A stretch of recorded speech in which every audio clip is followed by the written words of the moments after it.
21, in which the master of the Tankadere runs great risk of losing a reward of £200. This voyage of 800 miles was a perilous venture on a craft of 20 tons, and at that season of the year. The Chinese seas are usually boisterous, subject to terrible gales of wind, and especially during the equinoxes, and it was now early November. It would clearly have been to the master's advantage to carry his passengers to Yokohama, since he was paid a certain sum per day, but he would have been rash to attempt such a voyage, and it was imprudent even to attempt to reach Shanghai. But John Bunsby believed in the Tankadere, which rode on the waves like a seagull, and perhaps he was not wrong. Late in the day they passed through the capricious channels of Hong Kong, and the Tankadere, impelled by favorable winds, conducted herself admirably. "I do not need, pilot," said Phileas Fogg, when they got into the open sea, "to advise you to use all possible speed. Trust me, Your Honor. We are carrying all the sail the wind will let us. The poles would add nothing, and are only used when we are going into port.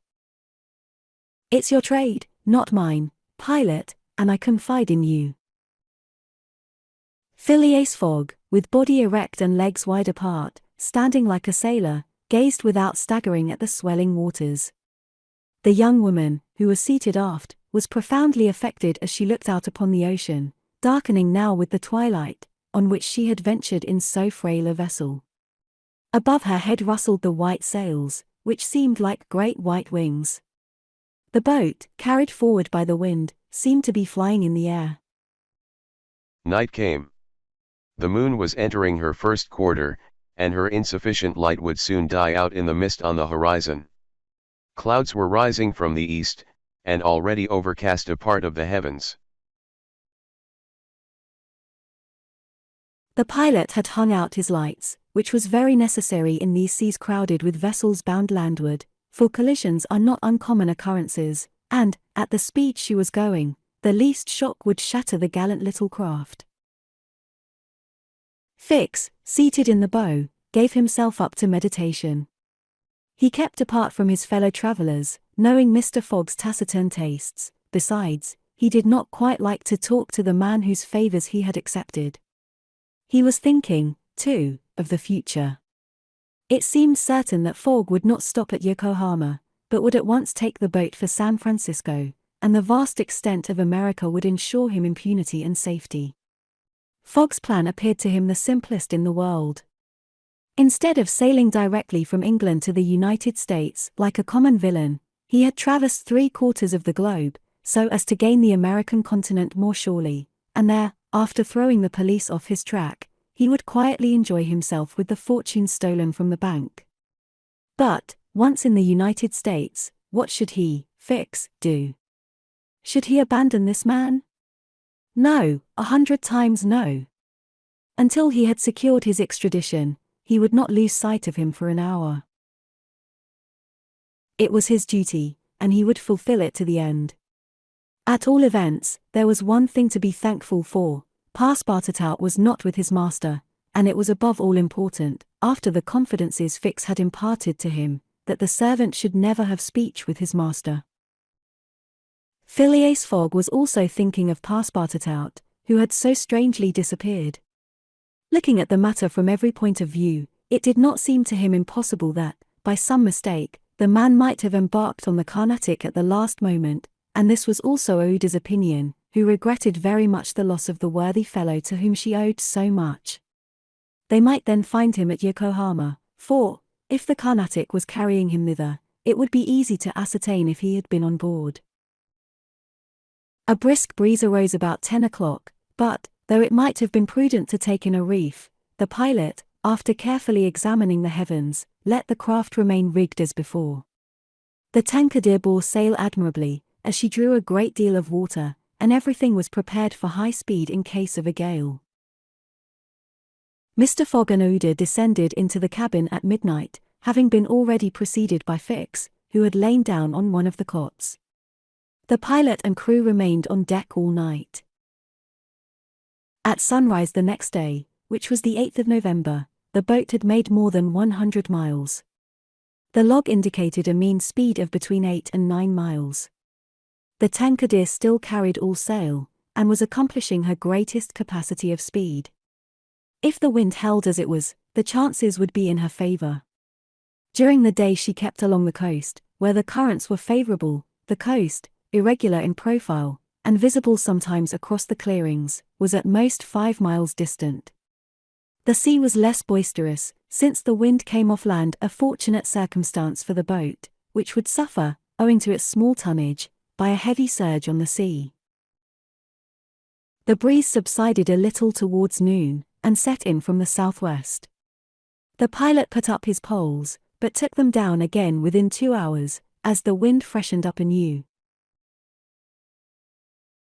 Mr. Fogg and Ouida, happily unaffected by the roughness of the sea, ate with a good appetite, Fix being invited to share their repast, which he accepted with secret chagrin. To travel at this man's expense and live upon his provisions was not palatable to him. Still, he was obliged to eat, and so he ate.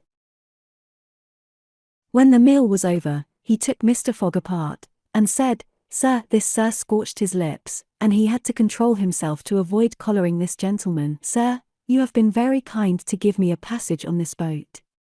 But, though my means will not admit of my expending them as freely as you, I must ask to pay my share." "Let us not speak of that, sir," replied Mr. Fogg. "But, if I insist?"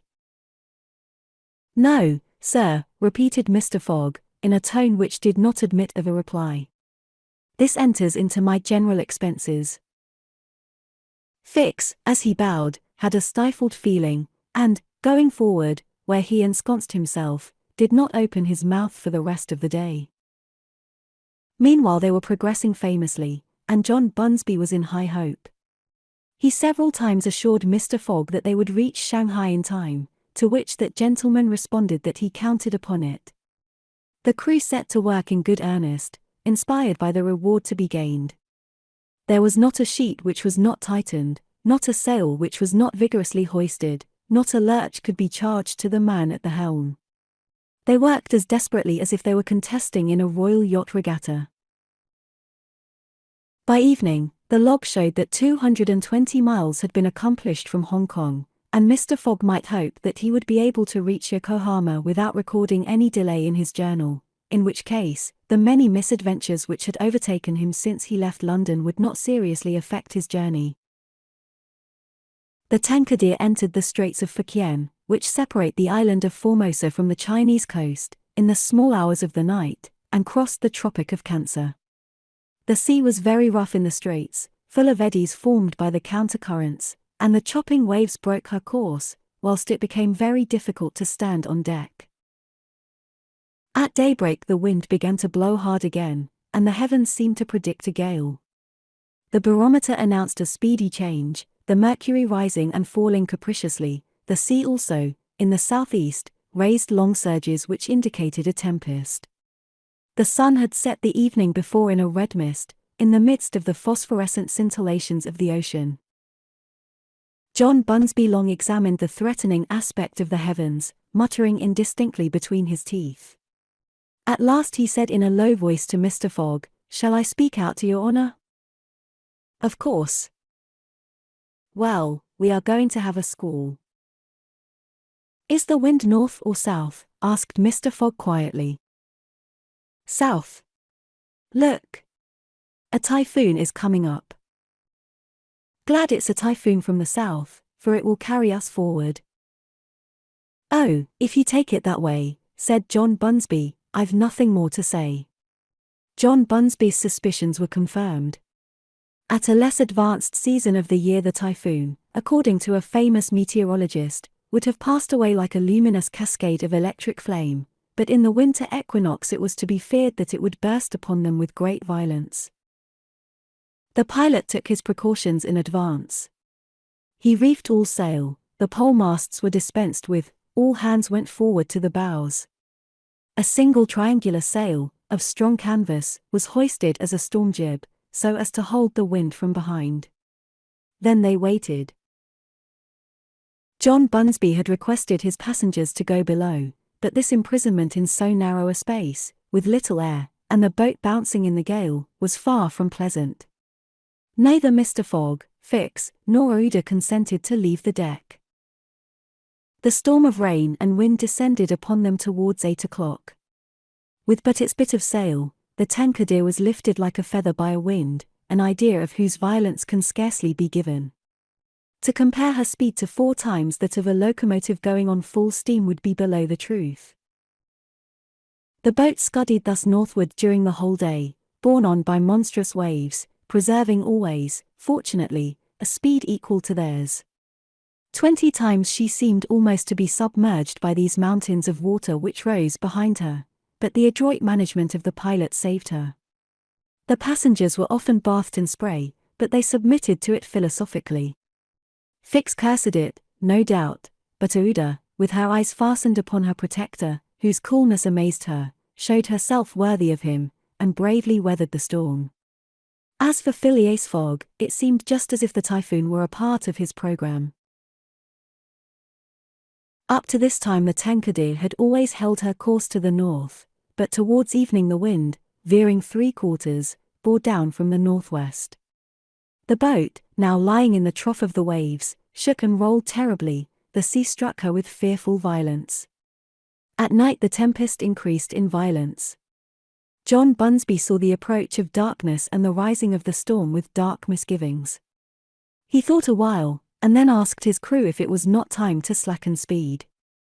After a consultation he approached Mr. Fogg, and said, "I think, Your Honor, that we should do well to make for one of the ports on the coast." "I think so too." "Ah," said the pilot. "But which one?" "I know of but one," returned Mr. Fogg tranquilly. "And that is Shanghai." The pilot, at first, did not seem to comprehend. He could scarcely realize so much determination and tenacity. Then he cried, "Well, yes. Your Honor is right. To Shanghai." So the Tankadere kept steadily on her northward track. The night was really terrible. It would be a miracle if the craft did not founder. Twice it could have been all over with her if the crew had not been constantly on the watch. Ouida was exhausted, but did not utter a complaint. More than once Mr. Fogg rushed to protect her from the violence of the waves. Day reappeared.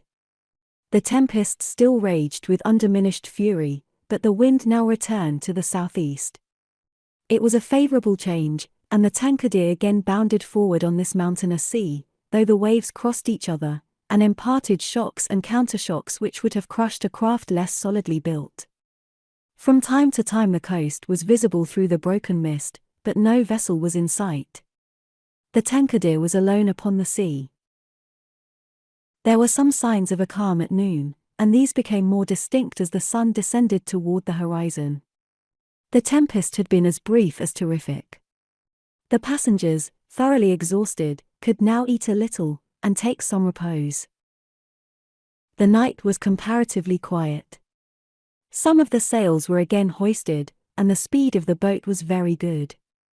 The next morning at dawn they espied the coast, and John Bunsby was able to assert that they were not 100 miles from Shanghai. 100 miles, and only 1 day to traverse them. That very evening Mr. Fogg was due at Shanghai, if he did not wish to miss the steamer to Yokohama. Had there been no storm, during which several hours were lost, they would be at this moment within 30 miles of their destination. The wind grew decidedly calmer, and happily the sea fell with it. All sails were now hoisted, and at noon the Tankadere was within 4 to 5 miles of Shanghai. There remained yet 6 hours in which to accomplish that distance. All on board feared that it could not be done, and every one, Phileas Fogg, no doubt, excepted, felt his heart beat with impatience. The boat must keep up an average of 9 miles an hour, and the wind was becoming calmer every moment. It was a capricious breeze, coming from the coast, and after it passed the sea became smooth. Still, the Tankadere was so light, and her fine sails caught the fickle zephyrs so well, that, with the aid of the currents John Bunsby found himself at 6 o'clock not more than 10 miles from the mouth of Shanghai River. Shanghai itself is situated at least 12 miles up the stream. At 7 they were still 3 miles from Shanghai. The pilot swore an angry oath. The reward of £200 was evidently on the point of escaping him. He looked at Mr. Fogg. Mr. Fogg was perfectly tranquil, and yet his whole fortune was at this moment at stake. At this moment, also, a long black funnel, crowned with wreaths of smoke, appeared on the edge of the waters. It was the American steamer, leaving for Yokohama at the appointed time. "Confound her!" cried John Bunsby, pushing back the rudder with a desperate jerk. "Signal her," said Phileas Fogg quietly. A small brass cannon stood on the forward deck of the Tankadere, for making signals in the fogs. It was loaded to the muzzle, but just as the pilot was about to apply a red-hot coal to the touch-hole, Mr. Fogg said, "Hoist your flag." The flag was run up at half-mast, and, this being the signal of distress, it was hoped that the American steamer, perceiving it, would change her course a little, so as to succor the pilot boat. "Fire!" said Mr. Fogg. And the booming of the little cannon resounded in the air. 22. In which Passepartout finds out that, even at the Antipodes, it is convenient to have some money in one's pocket. The Carnatic, setting sail from Hong Kong at 6:30 on the 7th of November, directed her course at full steam towards Japan. She carried a large cargo and a well-filled cabin of passengers. 2 staterooms in the rear were, however, unoccupied, those which had been engaged by Phileas Fogg. The next day a passenger with a half-stupefied eye, staggering gait, and disordered hair, was seen to emerge from the second cabin, and to totter to a seat on deck. It was Passepartout, and what had happened to him was as follows. Shortly after Fix left the opium den, 2 waiters had lifted the unconscious Passepartout, and had carried him to the bed reserved for the smokers. 3 hours later, pursued even in his dreams by a fixed idea, the poor fellow awoke, and struggled against the stupefying influence of the narcotic. The thought of a duty unfulfilled shook off his torpor, and he hurried from the abode of drunkenness. Staggering and holding himself up by keeping against the walls, falling down and creeping up again, and irresistibly impelled by a kind of instinct, he kept crying out, "The Carnatic! The Carnatic!" The steamer lay puffing alongside the quay, on the point of starting. Passepartout had but few steps to go, and, rushing upon the plank, he crossed it, and fell unconscious on the deck, just as the Carnatic was moving off. Several sailors, who were evidently accustomed to this sort of scene, carried the poor Frenchman down into the second cabin, and Passepartout did not wake until they were 150 miles away from China. Thus he found himself the next morning on the deck of the Carnatic, and eagerly inhaling the exhilarating sea breeze. The pure air sobered him. He began to collect his sense, which he found a difficult task, but at last he recalled the events of the evening before, Fix's revelation, and the opium house. "It is evident," said he to himself, "that I have been abominably drunk. What will Mr. Fogg say? At least I have not missed the steamer, which is the most important thing." Then, as Fix occurred to him, "As for that rascal, I hope we are well rid of him, and that he has not dared, as he proposed, to follow us on board the Carnatic. A detective on the track of Mr. Fogg, accused of robbing the Bank of England. Pshaw! Mr. Fogg is no more a robber than I am a murderer." Should he divulge Fix's real errand to his master? Would it do to tell the part the detective was playing? Would it not be better to wait until Mr. Fogg reached London again, and then impart to him that an agent of the Metropolitan Police had been following him round the world, and have a good laugh over it? No doubt, at least, it was worth considering. The first thing to do was to find Mr. Fogg, and apologize for his singular behavior. Passepartout got up and proceeded, as well as he could with the rolling of the steamer, to the afterdeck. He saw no one who resembled either his master or Ouida. "Good," muttered he, "Ouida has not got up yet, and Mr. Fogg has probably found some partners at whist." He descended to the saloon. Mr. Fogg was not there. Passepartout had only, however, to ask the purser the number of his master's stateroom. The purser replied that he did not know any passenger by the name of Fogg. "I beg your pardon," said Passepartout persistently. "He is a tall gentleman, quiet, and not very talkative, and has with him a young lady." "There is no young lady on board," interrupted the purser. "Here is a list of the passengers, you may see for yourself." Passepartout scanned the list, but his master's name was not upon it. All at once an idea struck him. "Ah! Am I on the Carnatic?" "Yes." "On the way to Yokohama?" "Certainly." Passepartout had for an instant feared that he was on the wrong boat, but, though he was really on the Carnatic, his master was not there. He fell thunderstruck on a seat. He saw it all now. He remembered that the time of sailing had been changed, that he should have informed his master of that fact, and that he had not done so. It was his fault, then, that Mr. Fogg and Ouida had missed the steamer. Yes, but it was still more the fault of the traitor who, in order to separate him from his master, and detain the latter at Hong Kong, had inveigled him into getting drunk. He now saw the detective's trick, and at this moment Mr. Fogg was certainly ruined, his bet was lost, and he himself perhaps arrested and imprisoned. At this thought Passepartout tore his hair. Ah, if Fix ever came within his reach, what a settling of accounts there would be. After his first depression, Passepartout became calmer, and began to study his situation. It was certainly not an enviable one. He found himself on the way to Japan, and what should he do when he got there? His pocket was empty, he had not a solitary shilling, not so much as a penny. His passage had fortunately been paid for in advance, and he had 5 or 6 days in which to decide upon his future course. He fell to at meals with an appetite, and ate for Mr. Fogg, Ouida, and himself. He helped himself as generously as if Japan were a desert, where nothing to eat was to be looked for. At dawn on the 13th the Carnatic entered the port of Yokohama. This is an important port of call in the Pacific, where all the mail steamers, and those carrying travelers between North America, China, Japan, and the Oriental Islands put in. It is situated in the Bay of Yedo, and at but a short distance from that second capital of the Japanese Empire, and the residence of the Tycoon, the civil emperor, before the Mikado, the spiritual emperor, absorbed his office in his own. The Carnatic anchored at the quay near the custom house, in the midst of a crowd of ships bearing the flags of all nations. Passepartout went timidly ashore on this so curious territory of the Sons of the Sun. He had nothing better to do than, taking chance for his guide, to wander aimlessly through the streets of Yokohama.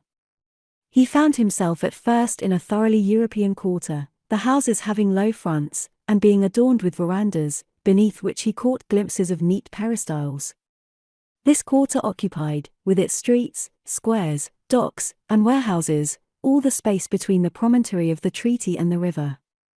Here, as at Hong Kong and Calcutta, were mixed crowds of all races, Americans and English, Chinamen and Dutchmen, mostly merchants ready to buy or sell anything. The Frenchman felt himself as much alone among them as if he had dropped down in the midst of Hottentots. He had, at least, one resource, to call on the French and English consuls at Yokohama for assistance. But he shrank from telling the story of his adventures, intimately connected as it was with that of his master, and, before doing so, he determined to exhaust all other means of aid. As chance did not favor him in the European quarter, he penetrated that inhabited by the native Japanese, determined, if necessary, to push on to Yedo. The Japanese quarter of Yokohama is called Benten, after the goddess of the sea, who is worshipped on the islands round about. There Passepartout beheld beautiful fir and cedar groves, sacred gates of a singular architecture, bridges half hid in the midst of bamboos and reeds, temples shaded by immense cedar trees, holy retreats where were sheltered Buddhist priests and sectaries of Confucius, and interminable streets where a perfect harvest of rose-tinted and red-cheeked children, who looked as if they had been cut out of Japanese screens, and who were playing in the midst of short-legged poodles and yellowish cats, might have been gathered. The streets were crowded with people. Priests were passing in processions, beating their dreary tambourines, police and custom house officers with pointed hats encrusted with lac and carrying 2 sabres hung to their waists, soldiers, clad in blue cotton with white stripes, and bearing guns, the Mikado's guards, enveloped in silken doubles, hauberks and coats of mail, and numbers of military folk of all ranks, for the military profession is as much respected in Japan as it is despised in China, went hither and thither in groups and pairs. Passepartout saw, too, begging friars, long-robed pilgrims, and simple civilians, with their warped and jet-black hair, big heads, long busts, slender legs, short stature, and complexions varying from copper color to a dead white, but never yellow, like the Chinese, from whom the Japanese widely differ. He did not fail to observe the curious equipages, carriages and palanquins, barrows supplied with sails, and litters made of bamboo, nor the women, whom he thought not especially handsome, who took little steps with their little feet, whereon they wore canvas shoes, straw sandals, and clogs of worked wood, and who displayed tight-looking eyes, flat chests, teeth fashionably blackened, and gowns crossed with silken scarfs, tied in an enormous knot behind an ornament which the modern Parisian ladies seemed to have borrowed from the dames of Japan. Passepartout wandered for several hours in the midst of this motley crowd, looking in at the windows of the rich and curious shops, the jewelry establishments glittering with quaint Japanese ornaments, the restaurants decked with streamers and banners, the tea-houses, where the odorous beverage was being drunk with sake, a liquor concocted from the fermentation of rice, and the comfortable smoking houses, where they were puffing, not opium, which is almost unknown in Japan, but a very fine, stringy tobacco. He went on till he found himself in the fields, in the midst of vast rice plantations.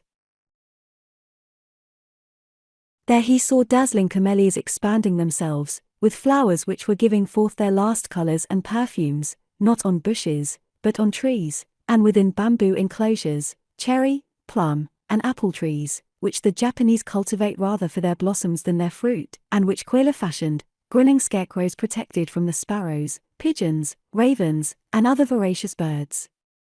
On the branches of the cedars were perched large eagles, amid the foliage of the weeping willows were herons, solemnly standing on one leg, and on every hand were crows, ducks, hawks, wild birds, and a multitude of cranes, which the Japanese consider sacred, and which to their minds symbolize long life and prosperity.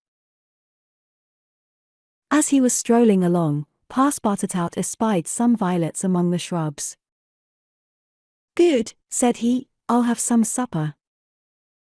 But, on smelling them, he found that they were odorless. No chance there, thought he. The worthy fellow had certainly taken good care to eat as hearty a breakfast as possible before leaving the Carnatic, but, as he had been walking about all day, the demands of hunger were becoming importunate. He observed that the butcher's stalls contained neither mutton, goat, nor pork, and, knowing also that it is a sacrilege to kill cattle, which are preserved solely for farming, he made up his mind that meat was far from plentiful in Yokohama, nor was he mistaken, and, in default of butcher's meat, he could have wished for a quarter of wild boar or deer, a partridge, or some quails, some game or fish, which, with rice, the Japanese eat almost exclusively. But he found it necessary to keep up a stout heart, and to postpone the meal he craved till the following morning. Night came, and Passepartout re-entered the native quarter, where he wandered through the streets, lit by varicolored lanterns, looking on at the dancers, who were executing skillful steps and boundings, and the astrologers who stood in the open air with their telescopes. Then he came to the harbor, which was lit up by the resin torches of the fishermen, who were fishing from their boats. The streets at last became quiet, and the patrol, the officers of which, in their splendid costumes, and surrounded by their suites, Passepartout thought seemed like ambassadors, succeeded the bustling crowd. Each time a company passed, Passepartout chuckled, and said to himself, "Good. Another Japanese embassy departing for Europe." 23, in which Passepartout's nose becomes outrageously long. The next morning poor, jaded, famished Passepartout said to himself that he must get something to eat at all hazards, and the sooner he did so the better. He might, indeed, sell his watch, but he would have starved first. Now or never he must use the strong, if not melodious voice which nature had bestowed upon him. He knew several French and English songs, and resolved to try them upon the Japanese, who must be lovers of music, since they were forever pounding on their cymbals, tum-tums, and tambourines, and could not but appreciate European talent. It was, perhaps, rather early in the morning to get up a concert, and the audience prematurely aroused from their slumbers, might not possibly pay their entertainer with coin bearing the Mikado's features. Passepartout therefore decided to wait several hours, and, as he was sauntering along, it occurred to him that he would seem rather too well dressed for a wandering artist. The idea struck him to change his garments for clothes more in harmony with his project, by which he might also get a little money to satisfy the immediate cravings of hunger.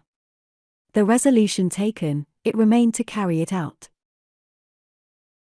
It was only after a long search that Passepartout discovered a native dealer in old clothes, to whom he applied for an exchange. The man liked the European costume, and ere long Passepartout issued from his shop accoutered in an old Japanese coat, and a sort of one-sided turban, faded with long use. A few small pieces of silver, moreover, jingled in his pocket. Good, thought he. I will imagine I am at the carnival. His first care, after being thus Japanesed, was to enter a tea-house of modest appearance, and, upon half a bird and a little rice, to breakfast like a man for whom dinner was as yet a problem to be solved. Now, thought he, when he had eaten heartily, I mustn't lose my head. I can't sell this costume again for one still more Japanese. I must consider how to leave this country of the sun, of which I shall not retain the most delightful of memories, as quickly as possible. It occurred to him to visit the steamers which were about to leave for America. He would offer himself as a cook or servant, in payment of his passage and meals. Once at San Francisco, he would find some means of going on. The difficulty was, how to traverse the 4,700 miles of the Pacific which lay between Japan and the New World. Passepartout was not the man to let an idea go begging, and directed his steps towards the docks. But, as he approached them, his project, which at first had seemed so simple, began to grow more and more formidable to his mind. What need would they have of a cook or servant on an American steamer, and what confidence would they put in him, dressed as he was? What references could he give? As he was reflecting in this wise, his eyes fell upon an immense placard which a sort of clown was carrying through the streets. This placard, which was in English, read as follows: Acrobatic Japanese Troupe, Honorable William Batulka, Proprietor, last representations, prior to their departure to the United States, of the Long Noses. Long Noses. Under the direct patronage of the god Tingu. Great attraction. The United States, said Passepartout, that's just what I want. He followed the clown, and soon found himself once more in the Japanese quarter. A quarter of an hour later he stopped before a large cabin, adorned with several clusters of streamers, the exterior walls of which were designed to represent, in violent colors and without perspective, a company of jugglers. This was the Honorable William Batulka's establishment. That gentleman was a sort of Barnum, the director of a troupe of mountebanks, jugglers, clowns, acrobats, equilibrists, and gymnasts, who, according to the placard, was giving his last performances before leaving the Empire of the Sun for the States of the Union. Passepartout entered and asked for Mr. Batulka, who straightway appeared in person. What do you want? Said he to Passepartout, whom he at first took for a native. Would you like a servant, sir? Asked Passepartout. A servant, cried Mr. Batulka, caressing the thick grey beard which hung from his chin. I already have two who are obedient and faithful, have never left me, and serve me for their nourishment, and here they are, added he, holding out his two robust arms, furrowed with veins as large as the strings of a bass viol. So I can be of no use to you. None. The devil. I should so like to cross the Pacific with you. Ah, said the Honorable Mr. Batulka. You are no more a Japanese than I am a monkey. Who are you dressed up in that way? A man dresses as he can. That's true. You are a Frenchman, aren't you? Yes, a Parisian of Paris. Then you ought to know how to make grimaces. Why, replied Passepartout, a little vexed that his nationality should cause this question, we Frenchmen know how to make grimaces, it is true, but not any better than the Americans do. True. Well, if I can't take you as a servant, I can as a clown. You see, my friend, in France they exhibit foreign clowns, and in foreign parts French clowns. Ah. You are pretty strong, eh? Especially after a good meal. And you can sing? Yes, returned Passepartout, who had formerly been wont to sing in the streets. But can you sing standing on your head, with a top spinning on your left foot, and a saber balanced on your right? Humph! I think so, replied Passepartout, recalling the exercises of his younger days. Well, that's enough, said the Honourable William Batulka. The engagement was concluded there and then. Passepartout had at last found something to do. He was engaged to act in the celebrated Japanese troupe. It was not a very dignified position, but within a week he would be on his way to San Francisco. The performance, so noisily announced by the Honourable Mr. Batulka, was to commence at 3 o'clock, and soon the deafening instruments of a Japanese orchestra resounded at the door. Passepartout, though he had not been able to study or rehearse a part, was designated to lend the aid of his sturdy shoulders in the great exhibition of the human pyramid, executed by the long noses of the god Tingu. This great attraction was to close the performance. Before 3 o'clock the large shed was invaded by the spectators, comprising Europeans and natives, Chinese and Japanese, men, women and children, who precipitated themselves upon the narrow benches and into the boxes opposite the stage. The musicians took up a position inside, and were vigorously performing on their gongs, tum-tums, flutes, bones, tambourines, and immense drums. The performance was much like all acrobatic displays, but it must be confessed that the Japanese are the first equilibrists in the world. One, with a fan and some bits of paper, performed the graceful trick of the butterflies and the flowers. Another traced in the air, with the odorous smoke of his pipe, a series of blue words, which composed a compliment to the audience, while a third juggled with some lighted candles, which he extinguished successively as they passed his lips, and relit again without interrupting for an instant his juggling. Another reproduced the most singular combinations with a spinning top. In his hands the revolving tops seemed to be animated with a life of their own in their interminable whirling. They ran over pipe stems, the edges of sabers, wires, and even hairs stretched across the stage. They turned around on the edges of large glasses, crossed bamboo ladders, dispersed into all the corners, and produced strange musical effects by the combination of their various pitches of tone. The jugglers tossed them in the air, threw them like shuttlecocks with wooden battledores, and yet they kept on spinning. They put them into their pockets, and took them out still whirling as before. It is useless to describe the astonishing performances of the acrobats and gymnasts. The turning on ladders, poles, balls, barrels, and was executed with wonderful precision. But the principal attraction was the exhibition of the long noses, a show to which Europe is as yet a stranger. The long noses form a peculiar company, under the direct patronage of the god Tingu. Attired after the fashion of the Middle Ages, they bore upon their shoulders a splendid pair of wings, but what especially distinguished them was the long noses which were fastened to their faces, and the uses which they made of them. These noses were made of bamboo, and were 5, 6, and even 10 feet long, some straight, others curved, some ribboned, and some having imitation warts upon them. It was upon these appendages, fixed tightly on their real noses, that they performed their gymnastic exercises. A dozen of these sectaries of Tingu lay flat upon their backs, while others, dressed to represent lightning rods, came and frolicked on their noses, jumping from one to another, and performing the most skillful leapings and somersaults. As a last scene, a human pyramid had been announced, in which 50 long noses were to represent the car of Juggernaut. But, instead of forming a pyramid by mounting each other's shoulders, the artists were to group themselves on top of the noses.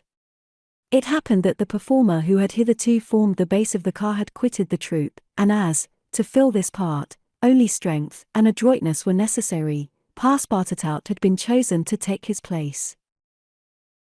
The poor fellow really felt sad when, melancholy reminiscence of his youth, he donned his costume, adorned with varicolored wings, and fastened to his natural feature a false nose 6 feet long. But he cheered up when he thought that this nose was winning him something to eat. He went upon the stage, and took his place beside the rest who were to compose the base of the car of Juggernaut. They all stretched themselves on the floor, their noses pointing to the ceiling.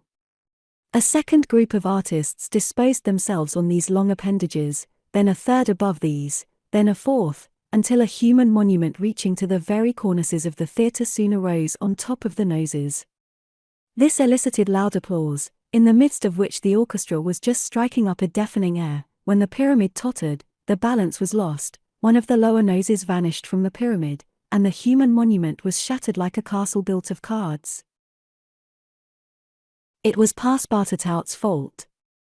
Abandoning his position, clearing the footlights without the aid of his wings, and, clambering up to the right-hand gallery, he fell at the feet of one of the spectators, crying, "Ah, my master!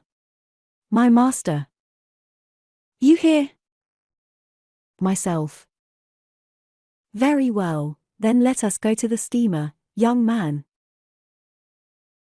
Mr. Fogg, Oda, and Passepartout passed through the lobby of the theatre to the outside, where they encountered the Honourable Mr. Batulcar, furious with rage. He demanded damages for the breakage of the pyramid, and Phileas Fogg appeased him by giving him a handful of banknotes. At 6:30, the very hour of departure, Mr. Fogg and Oda, followed by Passepartout, who in his hurry had retained his wings, and nose 6 feet long, stepped upon the American steamer 24, during which Mr. Fogg and party crossed the Pacific Ocean. What happened when the pilot boat came in sight of Shanghai will be easily guessed. The signals made by the Tankadere had been seen by the captain of the Yokohama steamer, who, espying the flag at half-mast, had directed his course towards the little craft. Phileas Fogg, after paying the stipulated price of his passage to John Busby, and rewarding that worthy with the additional sum of £550, ascended the steamer with Uda and Fix, and they started at once for Nagasaki and Yokohama.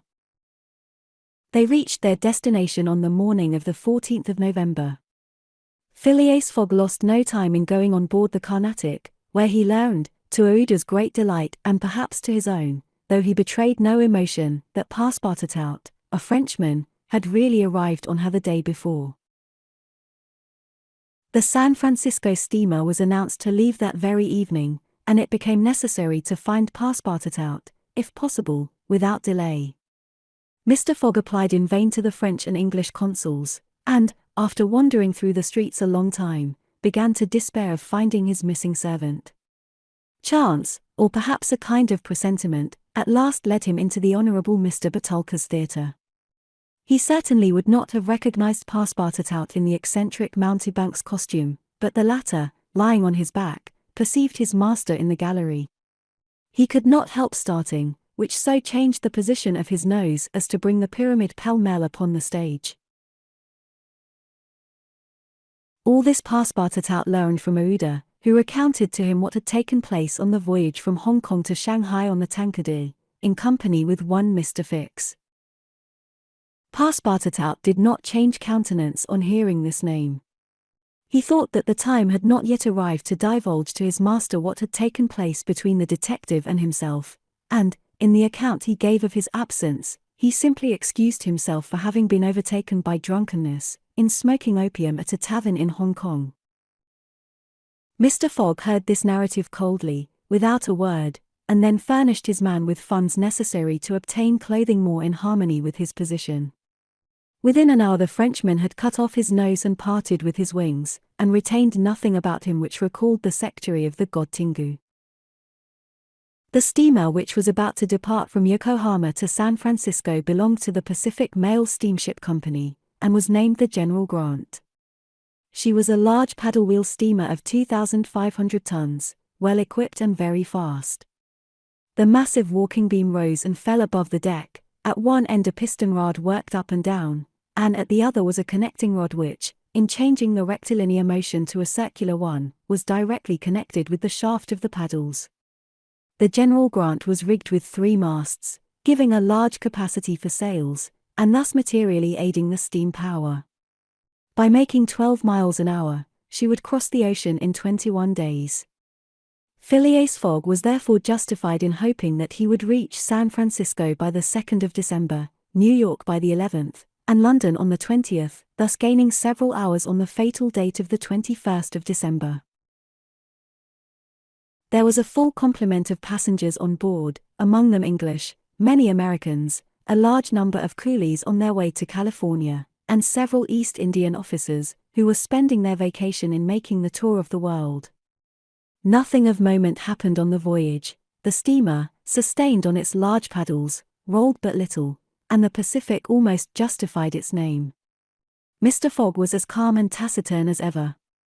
His young companion felt herself more and more attached to him by other ties than gratitude. His silent but generous nature impressed her more than she thought, and it was almost unconsciously that she yielded to emotions which did not seem to have the least effect upon her protector. Oda took the keenest interest in his plans, and became impatient at any incident which seemed likely to retard his journey. She often chatted with Passepartout, who did not fail to perceive the state of the lady's heart, and, being the most faithful of domestics, he never exhausted his eulogies of Phileas Fogg's honesty, generosity, and devotion. He took pains to calm Ouda's doubts of a successful termination of the journey, telling her that the most difficult part of it had passed, that now they were beyond the fantastic countries of Japan and China, and were fairly on their way to civilized places again. A railway train from San Francisco to New York, and a transatlantic steamer from New York to Liverpool, would doubtless bring them to the end of this impossible journey round the world within the period agreed upon. On the 9th day after leaving Yokohama, Phileas Fogg had traversed exactly 1/2 of the terrestrial globe. The General Grant passed, on the 23rd of November, the 180th meridian, and was at the very Antipodes of London. Mr. Fogg had, it is true, exhausted 52 of the 80 days in which he was to complete the tour, and there were only 28 left. But, though he was only halfway by the difference of meridians, he had really gone over 2/3 of the whole journey, for he had been obliged to make long circuits from London to Aden, from Aden to Bombay, from Calcutta to Singapore, and from Singapore to Yokohama. Could he have followed without deviation the 50th parallel, which is that of London, the whole distance would only have been about 12,000 miles, whereas he would be forced, by the irregular methods of locomotion, to traverse 26,000, of which he had, on the 23rd of November, accomplished 17,500. And now the course was a straight one, and Fix was no longer there to put obstacles in their way. It happened also, on the 23rd of November, that Passepartout made a joyful discovery. It will be remembered that the obstinate fellow had insisted on keeping his famous family watch at London time, and on regarding that of the countries he had passed through as quite false and unreliable. Now, on this day, though he had not changed the hands, he found that his watch exactly agreed with the ship's chronometers. His triumph was hilarious. He would have liked to know what Fix would say if he were aboard. "The rogue told me a lot of stories," repeated Passepartout, "about the meridians, the sun, and the moon." "Moon, indeed. Moonshine more likely. If one listened to that sort of people, a pretty sort of time one would keep. I was sure that the sun would some day regulate itself by my watch." Passepartout was ignorant that, if the face of his watch had been divided into 24 hours, like the Italian clocks, he would have no reason for exultation, for the hands of his watch would then, instead of as now indicating 9 o'clock in the morning, indicate 9 o'clock in the evening, that is, the 21st hour after midnight, precisely the difference between London time and that of the 180th meridian. But if Fix had been able to explain this purely physical effect, Passepartout would not have admitted, even if he had comprehended it. Moreover, if the detective had been on board at that moment, Passepartout would have joined issue with him on a quite different subject, and in an entirely different manner. Where was Fix at that moment? He was actually on board the General Grant. On reaching Yokohama, the detective, leaving Mr. Fogg, whom he expected to meet again during the day, had repaired at once to the English consulate, where he at last found the warrant of arrest. It had followed him from Bombay, and had come by the Carnatic, on which steamer he himself was supposed to be. Fix's disappointment may be imagined when he reflected that the warrant was now useless.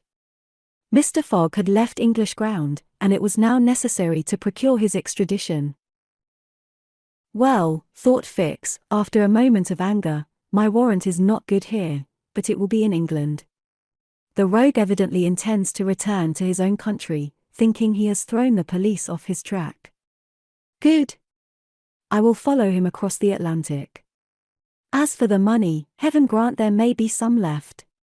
But the fellow has already spent in travelling, rewards, trials, bail, elephants, and all sorts of charges, more than £5,000.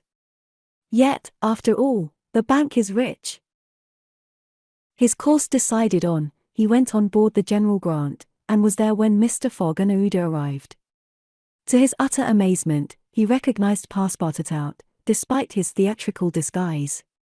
He quickly concealed himself in his cabin, to avoid an awkward explanation, and hoped, thanks to the number of passengers, to remain unperceived by Mr. Fogg's servant. On that very day, however, he met Passepartout face to face on the forward deck.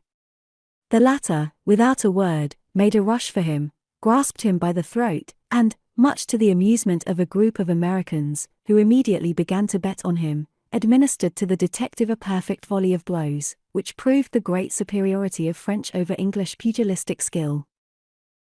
When Passepartout had finished, he found himself relieved and comforted. Fix got up in a somewhat rumpled condition, and, looking at his adversary, coldly said, "Have you done?" "For this time, yes." "Then let me have a word with you." "But I—" "In your master's interests." Passepartout seemed to be vanquished by Fix's coolness, for he quietly followed him, and they sat down aside from the rest of the passengers. "You have given me a thrashing," said Fix. "Good, I expected it. Now, listen to me. Up to this time I have been Mr. Fogg's adversary. I am now in his game." "Aha!" cried Passepartout, "you are convinced he is an honest man?" "No," replied Fix coldly, "I think him a rascal." "Sha! Don't budge, and let me speak. As long as Mr. Fogg was on English ground, it was for my interest to detain him there until my warrant of arrest arrived. I did everything I could to keep him back. I sent the Bombay priests after him, I got you intoxicated at Hong Kong, I separated you from him, and I made him miss the Yokohama steamer." Passepartout listened, with closed fists. "Now," resumed Fix, "Mr. Fogg seems to be going back to England. Well, I will follow him there. But hereafter I will do as much to keep obstacles out of his way as I have done up to this time to put them in his path. I've changed my game, you see, and simply because it was for my interest to change it. Your interest is the same as mine, for it is only in England that you will ascertain whether you are in the service of a criminal or an honest man."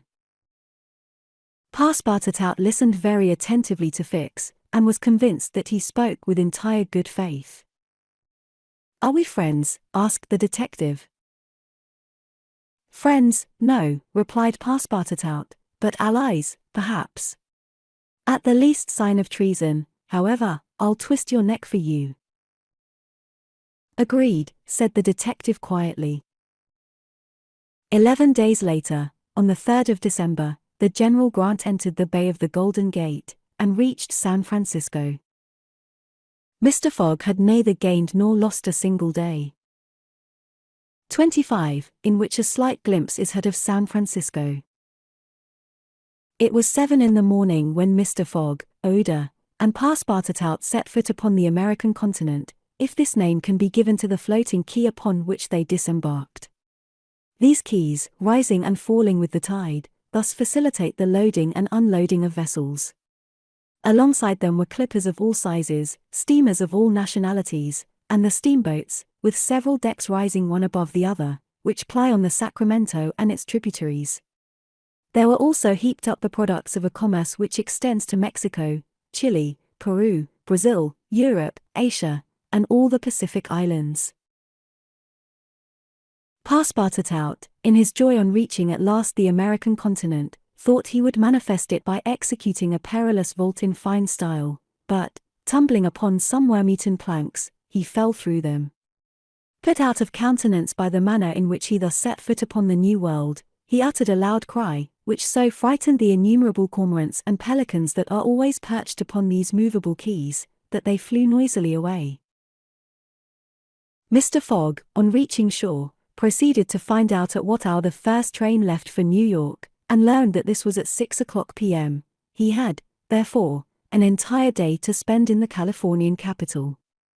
Taking a carriage at a charge of $3, he and Oda entered it, while Passepartout mounted the box beside the driver, and they set out for the International Hotel.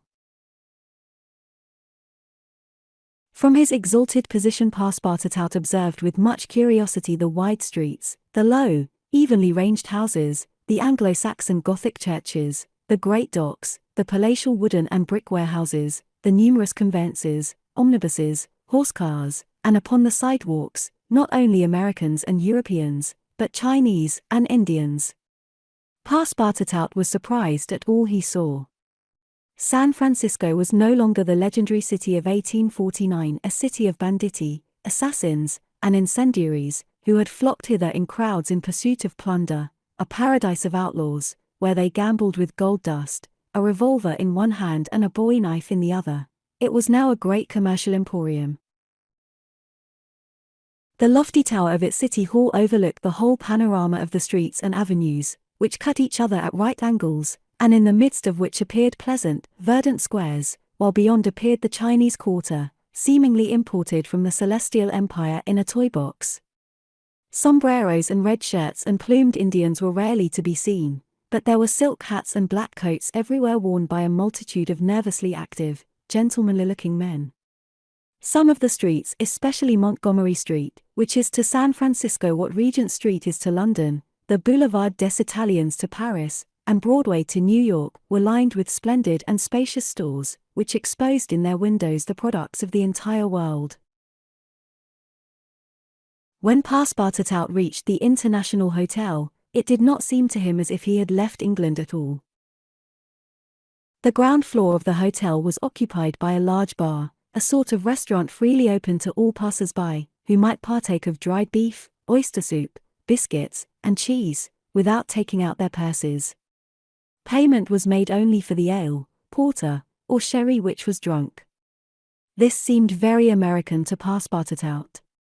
The hotel refreshment rooms were comfortable, and Mr. Fogg and Oda, installing themselves at a table, were abundantly served on diminutive plates by negroes of darkest hue. After breakfast, Mr. Fogg, accompanied by Oda, started for the English consulate to have his passport visaed. As he was going out, he met Passepartout, who asked him if it would not be well, before taking the train, to purchase some dozens of Enfield rifles and Colt's revolvers. He had been listening to stories of attacks upon the trains by the Sioux and Pawnees. Mr. Fogg thought it a useless precaution, but told him to do as he thought best, and went on to the consulate. He had not proceeded 200 steps, however, when, by the greatest chance in the world, he met Fix. The detective seemed wholly taken by surprise. What? Had Mr. Fogg and himself crossed the Pacific together, and not met on the steamer? At least Fix felt honored to behold once more the gentleman to whom he owed so much, and, as his business recalled him to Europe, he should be delighted to continue the journey in such pleasant company. Mr. Fogg replied that the honor would be his, and the detective, who was determined not to lose sight of him, begged permission to accompany them in their walk about San Francisco, a request which Mr. Fogg readily granted. They soon found themselves in Montgomery Street, where a great crowd was collected. The sidewalks, street, horse-car rails, the shop doors, the windows of the houses, and even the roofs, were full of people. Men were going about carrying large posters, and flags and streamers were floating in the wind, while loud cries were heard on every hand. "Hurrah for Camerfield! Hurrah for Mandiboy!" It was a political meeting, at least so Fix conjectured, who said to Mr. Fogg, "Perhaps we had better not mingle with the crowd. There may be danger in it." "Yes," returned Mr. Fogg, "and blows, even if they are political, are still blows." Fix smiled at this remark, and, in order to be able to see without being jostled about, the party took up a position on the top of a flight of steps situated at the upper end of Montgomery Street. Opposite them, on the other side of the street, between a coal wharf and a petroleum warehouse, a large platform had been erected in the open air, towards which the current of the crowd seemed to be directed. For what purpose was this meeting? What was the occasion of this excited assemblage? Phileas Fogg could not imagine. Was it to nominate some high official, a governor or member of Congress? It was not improbable, so agitated was the multitude before them. Just at this moment there was an unusual stir in the human mass. All the hands were raised in the air. Some, tightly closed, seemed to disappear suddenly in the midst of the cries, an energetic way, no doubt, of casting a vote.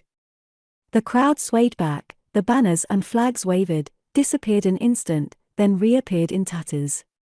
The undulations of the human surge reached the steps, while all the heads floundered on the surface like a sea agitated by a squall. Many of the black hats disappeared, and the greater part of the crowd seemed to have diminished in height. "It is evidently a meeting," said Fix, "and its object must be an exciting one. I should not wonder if it were about the Alabama, despite the fact that that question is settled." "Perhaps," replied Mr. Fogg, simply. "At least, there are two champions in presence of each other, the Honourable Mr. Camerfield and the Honourable Mr. Mandiboy." Oda, leaning upon Mr. Fogg's arm, observed the tumultuous scene with surprise, while Fix asked a man near him what the cause of it all was. Before the man could reply, a fresh agitation arose, hurrahs and excited shouts were heard, the staffs of the banners began to be used as offensive weapons, and fists flew about in every direction. Thumps were exchanged from the tops of the carriages and omnibuses which had been blocked up in the crowd. Boots and shoes went whirling through the air, and Mr. Fogg thought he even heard the crack of revolvers mingling in the din. The rout approached the stairway, and flowed over the lower step. One of the parties had evidently been repulsed, but the mere lookers-on could not tell whether Mandiboy or Camerfield had gained the upper hand. "It would be prudent for us to retire," said Fix, who was anxious that Mr. Fogg should not receive any injury, at least until they got back to London.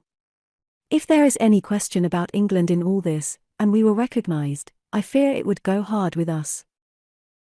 "An English subject," began Mr. Fogg. He did not finish his sentence, for a terrific hubbub now arose on the terrace behind the flight of steps where they stood, and there were frantic shouts of, "Hurrah for Mandiboy! Hip, hip, hurrah!" It was a band of voters coming to the rescue of their allies, and taking the Camerfield forces in flank.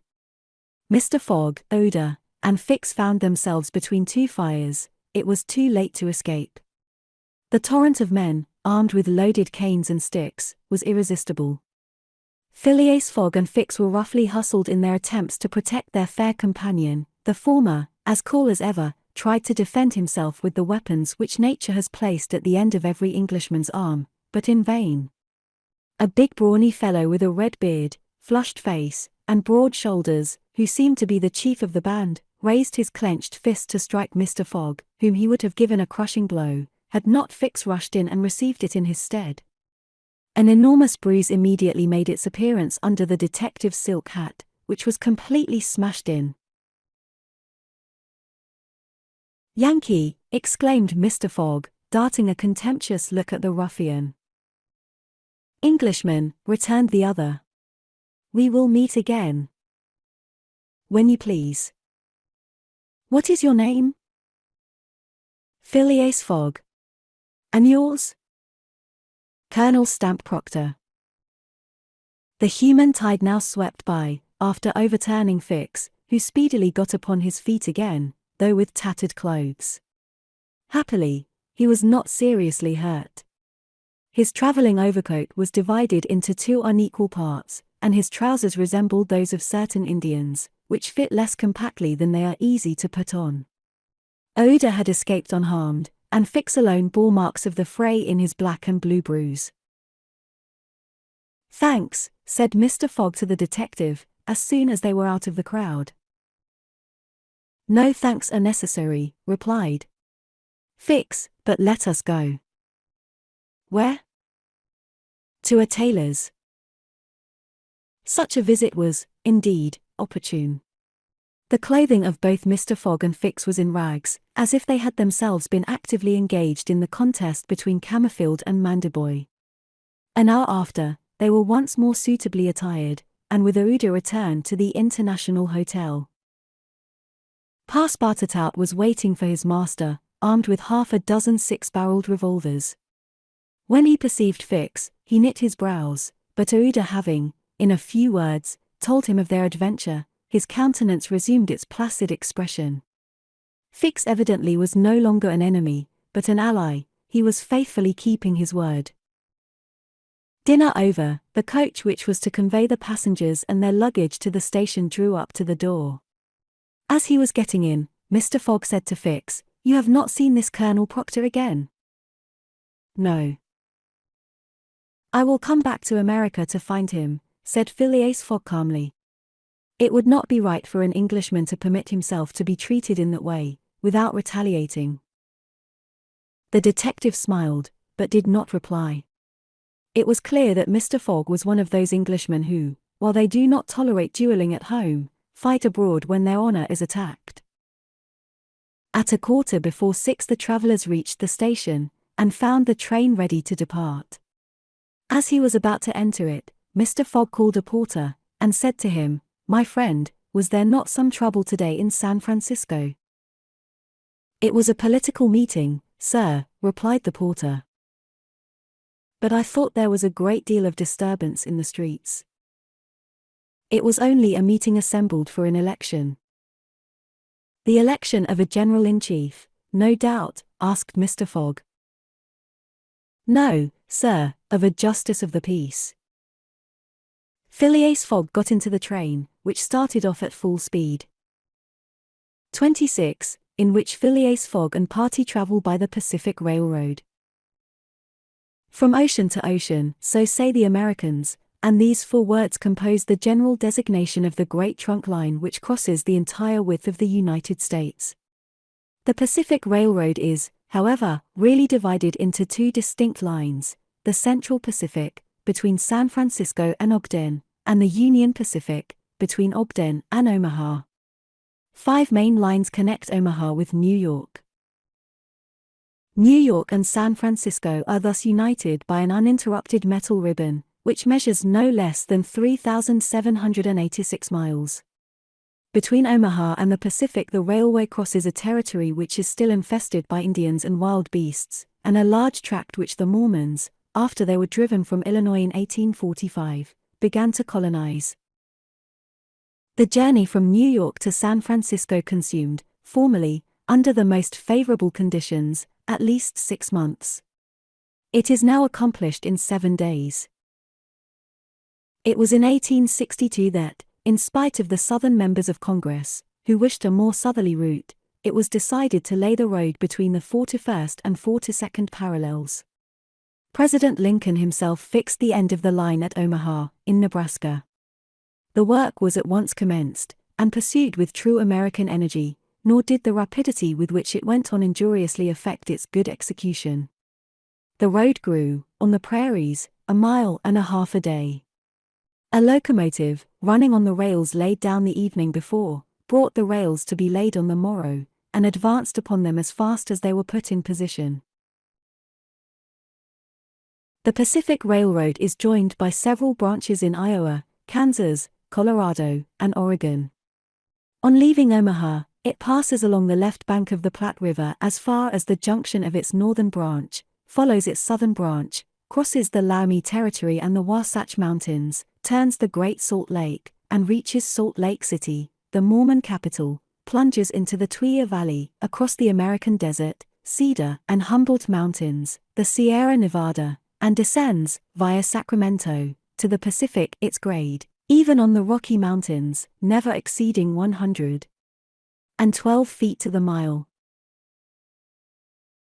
Such was the road to be traversed in 7 days, which would enable Phileas Fogg, at least, so he hoped, to take the Atlantic steamer at New York on the 11th for Liverpool. The car which he occupied was a sort of long omnibus on 8 wheels, and with no compartments in the interior. It was supplied with 2 rows of seats, perpendicular to the direction of the train on either side of an aisle which conducted to the front and rear platforms. These platforms were found throughout the train, and the passengers were able to pass from one end of the train to the other. It was supplied with saloon cars, balcony cars, restaurants, and smoking cars. Theatre cars alone were wanting, and they will have these some day. Book and news dealers, sellers of edibles, drinkables, and cigars, who seemed to have plenty of customers, were continually circulating in the aisles. The train left Oakland Station at 6 o'clock. It was already night, cold and cheerless, the heavens being overcast with clouds which seemed to threaten snow. The train did not proceed rapidly. Counting the stoppages, it did not run more than 20 miles an hour, which was a sufficient speed, however, to enable it to reach Omaha within its designated time. There was but little conversation in the car, and soon many of the passengers were overcome with sleep. Passepartout found himself beside the detective, but he did not talk to him. After recent events, their relations with each other had grown somewhat cold. There could no longer be mutual sympathy or intimacy between them. Fix's manner had not changed, but Passepartout was very reserved, and ready to strangle his former friend on the slightest provocation.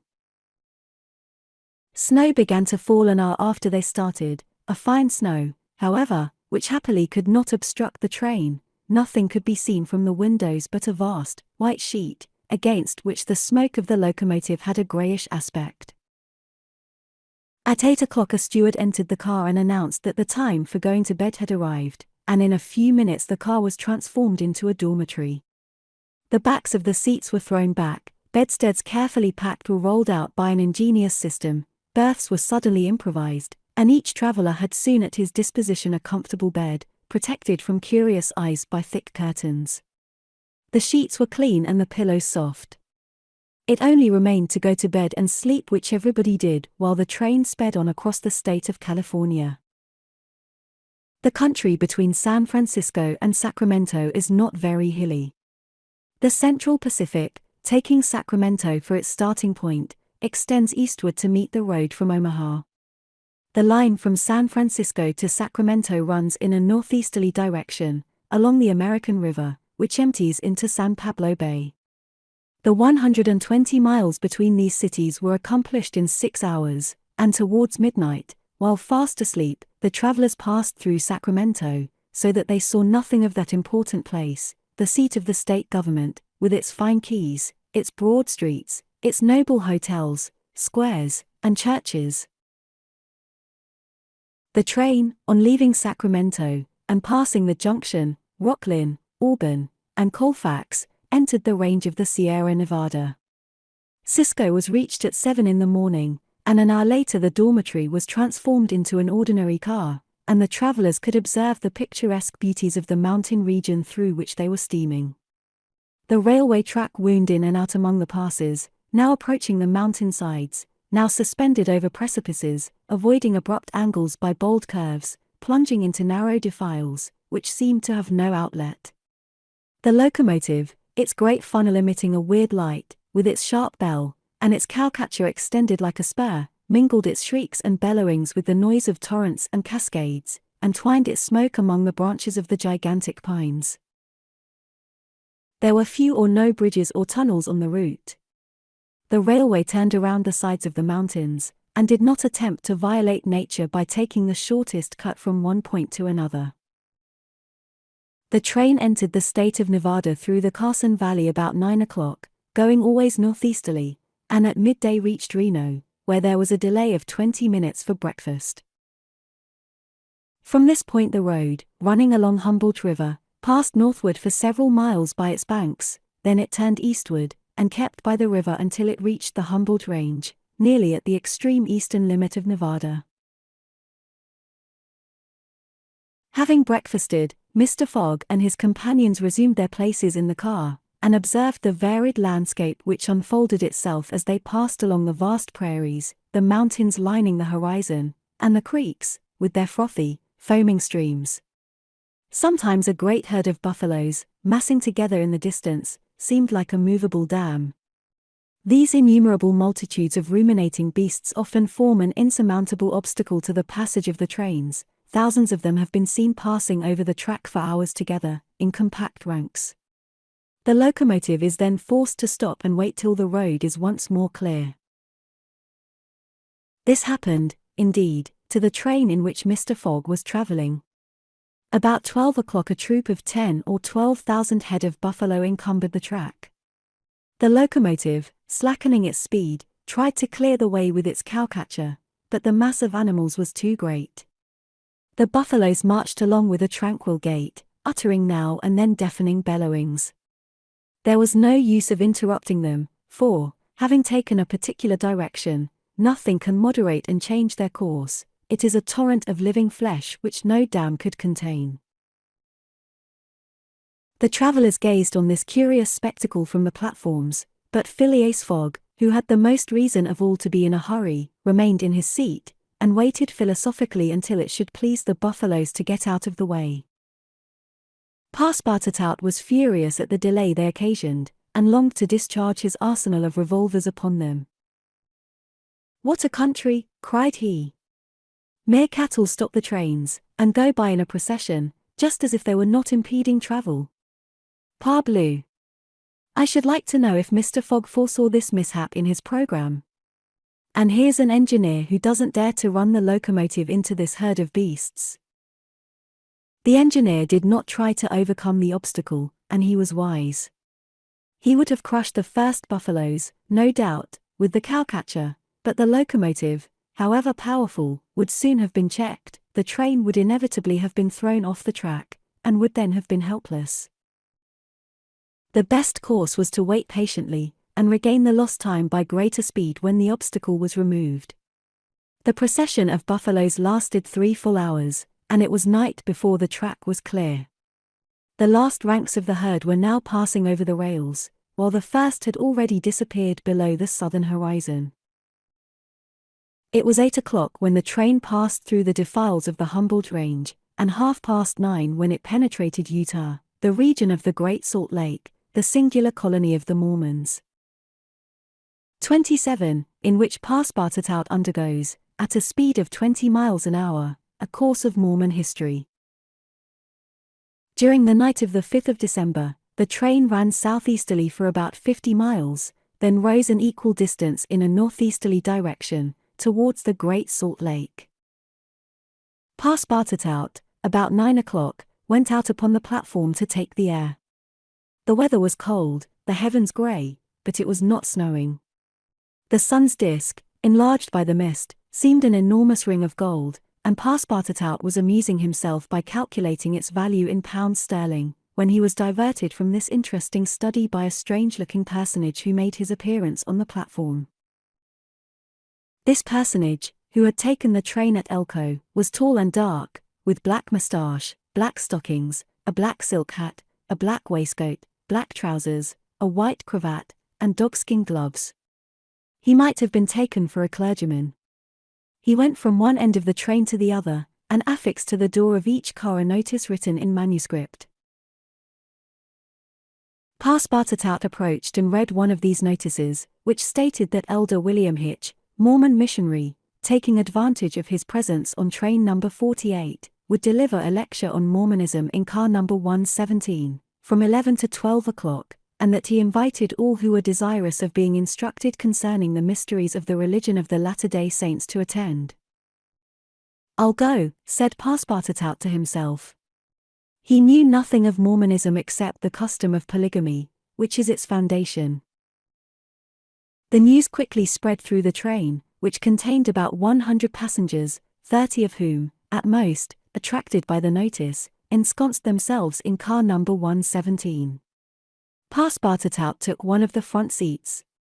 Neither Mr. Fogg nor Fix cared to attend.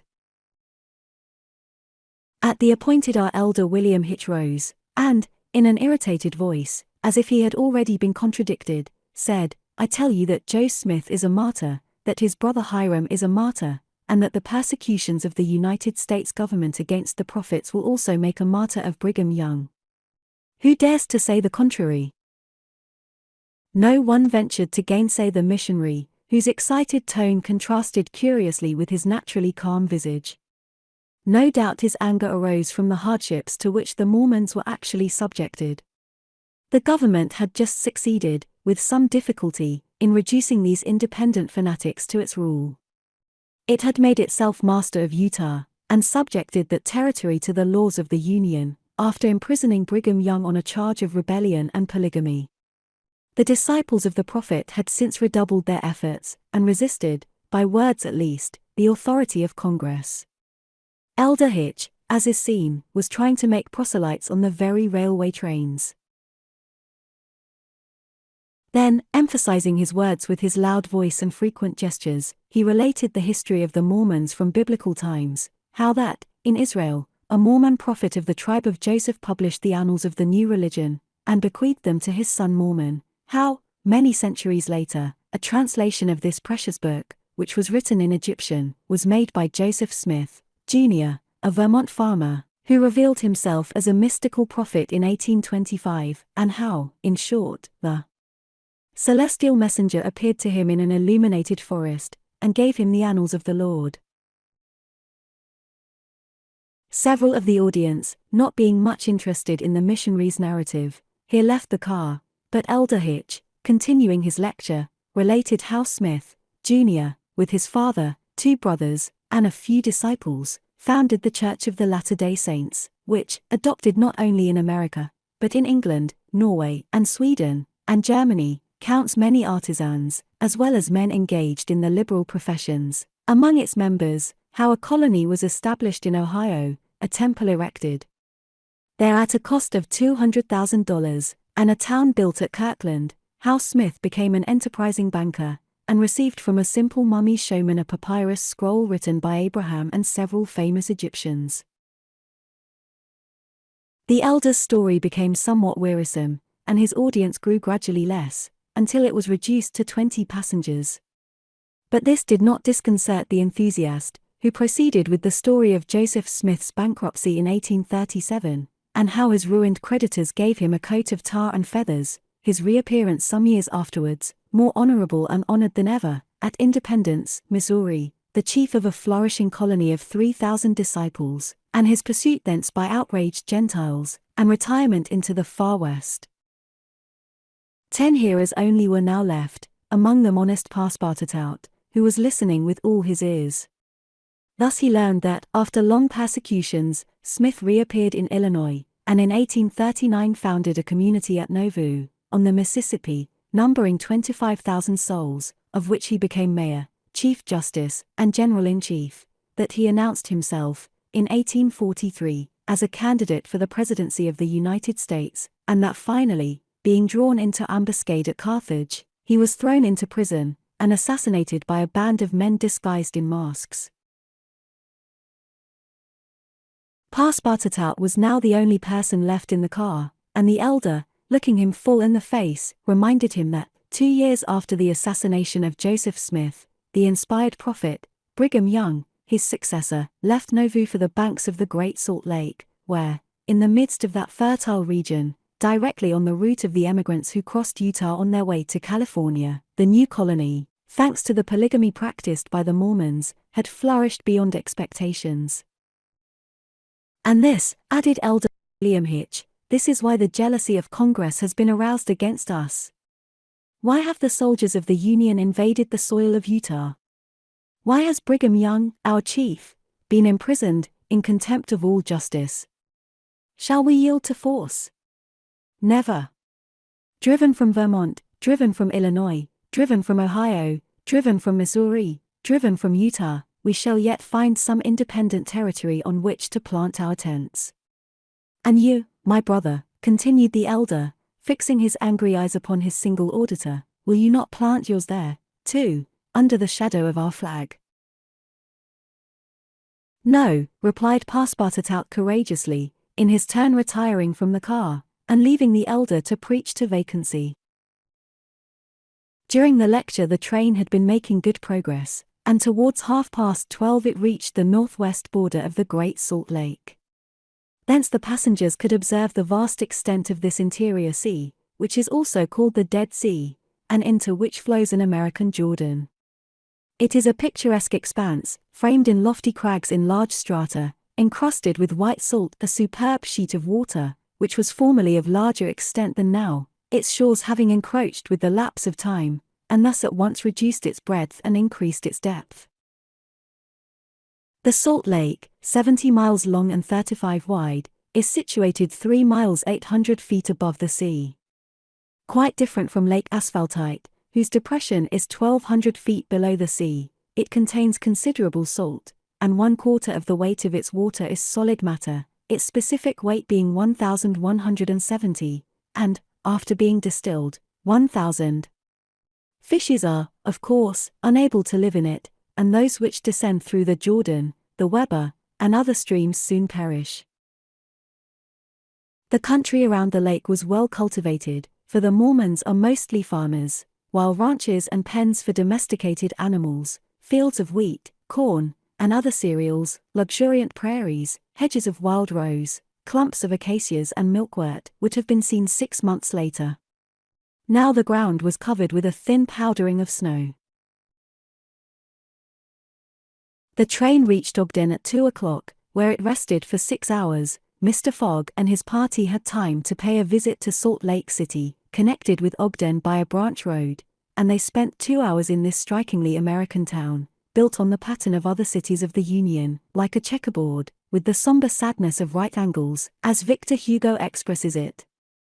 The founder of the City of the Saints could not escape from the taste for symmetry which distinguishes the Anglo-Saxons. In this strange country, where the people are certainly not up to the level of their institutions, everything is done squarely: cities, houses, and follies.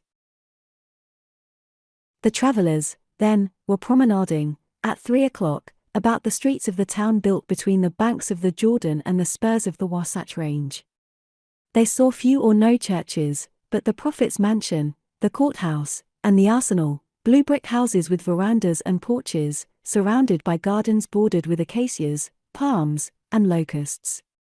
A clay and pebble wall, built in 1853, surrounded the town, and in the principal street were the market and several hotels adorned with pavilions. The place did not seem thickly populated. The streets were almost deserted, except in the vicinity of the temple, which they only reached after having traversed several quarters surrounded by palisades. There were many women, which was easily accounted for by the peculiar institution of the Mormons, but it must not be supposed that all the Mormons are polygamists. They are free to marry or not, as they please, but it is worth noting that it is mainly the female citizens of Utah who are anxious to marry, as, according to the Mormon religion, maiden ladies are not admitted to the possession of its highest joys. These poor creatures seem to be neither well off nor happy. Some, the more well-to-do, no doubt, wore short, open, black silk dresses, under a hood or modest shawl, others were habited in Indian fashion. Passepartout could not behold without a certain fright these women, charged, in groups, with conferring happiness on a single Mormon. His common sense pitied, above all, the husband.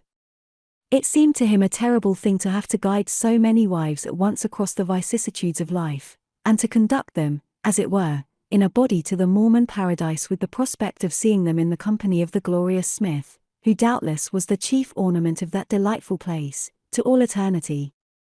He felt decidedly repelled from such a vocation, and he imagined, perhaps he was mistaken, that the fair ones of Salt Lake City cast rather alarming glances on his person. Happily, his stay there was but brief. At 4 the party found themselves again at the station, took their places in the train, and the whistle sounded for starting. Just at the moment, however, that the locomotive wheels began to move, cries of "Stop! Stop!" were heard. Trains, like time and tide, stop for no one. The gentleman who uttered the cries was evidently a belated Mormon. He was breathless with running. Happily for him, the station had neither gates nor barriers. He rushed along the track, jumped on the rear platform of the train, and fell, exhausted, into one of the seats. Passepartout, who had been anxiously watching this amateur gymnast, approached him with lively interest, and learned that he had taken flight after an unpleasant domestic scene. When the Mormon had recovered his breath, Passepartout ventured to ask him politely how many wives he had, for, from the manner in which he had decamped, it might be thought that he had 20 at least.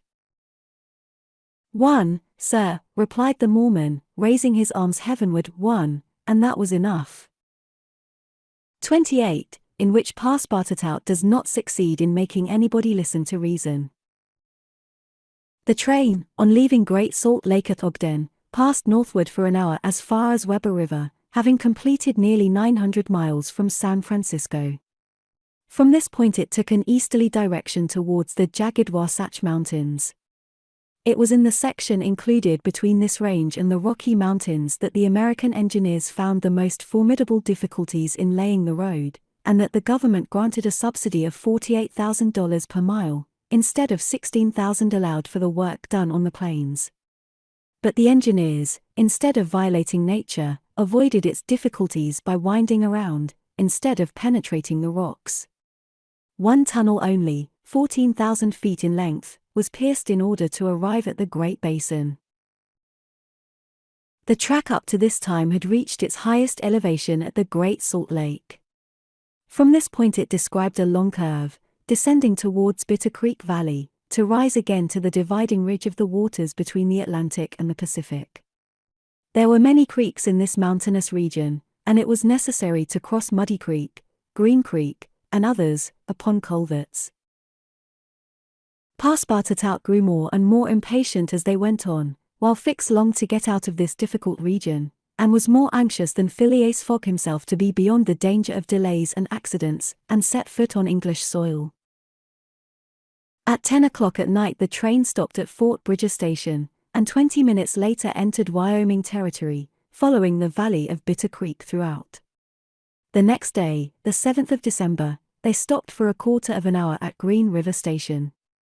Snow had fallen abundantly during the night, but, being mixed with rain, it had half melted, and did not interrupt their progress. The bad weather, however, annoyed Passepartout, for the accumulation of snow, by blocking the wheels of the cars, would certainly have been fatal to Mr. Fogg's tour. "What an idea," he said to himself. "Why did my master make this journey in winter? Couldn't he have waited for the good season to increase his chances?" While the worthy Frenchman was absorbed in the state of the sky and the depression of the temperature, Ouida was experiencing fears from a totally different cause. Several passengers had got off at Green River, and were walking up and down the platforms, and among these Ouida recognized Colonel Stamp Proctor, the same who had so grossly insulted Phileas Fogg at the San Francisco meeting. Not wishing to be recognized, the young woman drew back from the window, feeling much alarm at her discovery. She was attached to the man who, however coldly, gave her daily evidences of the most absolute devotion. She did not comprehend, perhaps, the depth of the sentiment with which her protector inspired her, which she called gratitude, but which, though she was unconscious of it, was really more than that. Her heart sank within her when she recognized the man whom Mr. Fogg desired, sooner or later, to call to account for his conduct. Chance alone, it was clear, had brought Colonel Proctor on this train, but there he was, and it was necessary, at all hazards, that Phileas Fogg should not perceive his adversary. Oda seized a moment when Mr. Fogg was asleep to tell Fix and Passepartout whom she had seen. "That Proctor on this train," cried Fix. "Well, reassure yourself, madam, before he settles with Mr. Fogg, he has got to deal with me. It seems to me that I was the more insulted of the two. And, besides," added Passepartout, "I'll take charge of him, colonel as he is." "Mr. Fix," resumed Oda, "Mr. Fogg will allow no one to avenge him. He said that he would come back to America to find this man. Should he perceive Colonel Proctor, we could not prevent a collision which might have terrible results. He must not see him." "You are right, madam," replied Fix, "a meeting between them might ruin all. Whether he were victorious or beaten, Mr. Fogg would be delayed, and, added Passepartout, that would play the game of the gentlemen of the Reform Club. In 4 days we shall be in New York. Well, if my master does not leave this car during those 4 days, we may hope that chance will not bring him face to face with this confounded American. We must, if possible, prevent his stirring out of it." The conversation dropped. Mr. Fogg had just woke up, and was looking out of the window. Soon after Passepartout, without being heard by his master or Oda, whispered to the detective, "Would you really fight for him?" "I would do anything," replied Fix, in a tone which betrayed determined will, "to get him back living to Europe." Passepartout felt something like a shudder shoot through his frame, but his confidence in his master remained unbroken. Was there any means of detaining Mr. Fogg in the car, to avoid a meeting between him and the colonel? It ought not to be a difficult task, since that gentleman was naturally sedentary and little curious. The detective, at least, seemed to have found a way, for, after a few moments, he said to Mr. Fogg, "These are long and slow hours, sir, that we are passing on the railway." "Yes," replied Mr. Fogg, "but they pass." "You were in the habit of playing whist," resumed Fix, "on the steamers." "Yes, but it would be difficult to do so here. I have neither cards nor partners." "Oh, but we can easily buy some cards, for they are sold on all the American trains. And as for partners, if madam plays." "Certainly, sir," Oda quickly replied, "I understand whist. It is part of an English education. I myself have some pretensions to playing a good game. Well, here are 3 of us, and a dummy." "As you please, sir," replied Phileas Fogg, heartily glad to resume his favorite pastime even on the railway. Passepartout was dispatched in search of the steward, and soon returned with 2 packs of cards, some pins, counters, and a shelf covered with cloth. The game commenced. Oda understood whist sufficiently well, and even received some compliments on her playing from Mr. Fogg. As for the detective, he was simply an adept, and worthy of being matched against his present opponent. "Now," thought Passepartout, "we've got him. He won't budge." At 11 in the morning the train had reached the dividing ridge of the waters at Bridger Pass, 7,524 feet above the level of the sea, one of the highest points attained by the track in crossing the Rocky Mountains. After going about 200 miles, the travelers at last found themselves on one of those vast plains which extend to the Atlantic, and which nature has made so propitious for laying the iron road. On the declivity of the Atlantic basin the first streams, branches of the North Platte River, already appeared. The whole northern and eastern horizon was bounded by the immense semicircular curtain which is formed by the southern portion of the Rocky Mountains, the highest being Laramie Peak. Between this and the railway extended vast plains, plentifully irrigated. On the right rose the lower spurs of the mountainous mass which extends southward to the sources of the Arkansas River, one of the great tributaries of the Missouri. At 12:30 the travelers caught sight for an instant of Fort Halleck, which commands that section, and in a few more hours the Rocky Mountains were crossed. There was reason to hope, then, that no accident would mark the journey through this difficult country. The snow had ceased falling, and the air became crisp and cold. Large birds, frightened by the locomotive, rose and flew off in the distance. No wild beast appeared on the plain. It was a desert in its vast nakedness. After a comfortable breakfast, served in the car, Mr. Fogg and his partners had just resumed whist, when a violent whistling was heard, and the train stopped. Passepartout put his head out of the door, but saw nothing to cause the delay. No station was in view. Ouida and Fix feared that Mr. Fogg might take it into his head to get out, but that gentleman contented himself with saying to his servant, "See what is the matter." Passepartout rushed out of the car. 30 or 40 passengers had already descended, amongst them Colonel Stamp Proctor. The train had stopped before a red signal which blocked the way. The engineer and conductor were talking excitedly with a signalman, whom the station master at Medicine Bow, the next stopping place, had sent on before. The passengers drew around and took part in the discussion, in which Colonel Proctor, with his insolent manner, was conspicuous. Passepartout, joining the group, heard the signalman say, "No. You can't pass. The bridge at Medicine Bow is shaky, and would not bear the weight of the train." This was a suspension bridge thrown over some rapids, about a mile from the place where they now were. According to the signalman, it was in a ruinous condition, several of the iron wires being broken, and it was impossible to risk the passage. He did not in any way exaggerate the condition of the bridge. It may be taken for granted that, rash as the Americans usually are, when they are prudent there is good reason for it. Passepartout, not daring to apprise his master of what he heard, listened with set teeth, immovable as a statue. "Hum," cried Colonel Proctor, "but we are not going to stay here, I imagine, and take root in the snow." "Colonel," replied the conductor, "we have telegraphed to Omaha for a train, but it is not likely that it will reach Medicine Bow in less than 6 hours." "6 hours," cried Passepartout. "Certainly," returned the conductor, "besides, it will take us as long as that to reach Medicine Bow on foot." "But it is only a mile from here," said one of the passengers. "Yes, but it's on the other side of the river." "And can't we cross that in a boat?" asked the colonel. "That's impossible. The creek is swelled by the rains. It is a rapid, and we shall have to make a circuit of 10 miles to the north to find a ford."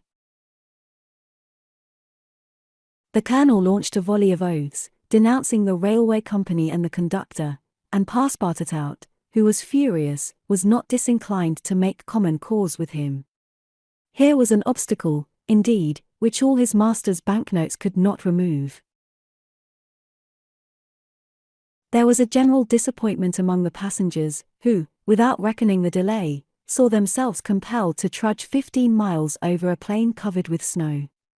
They grumbled and protested, and would certainly have thus attracted Phileas Fogg's attention if he had not been completely absorbed in his game.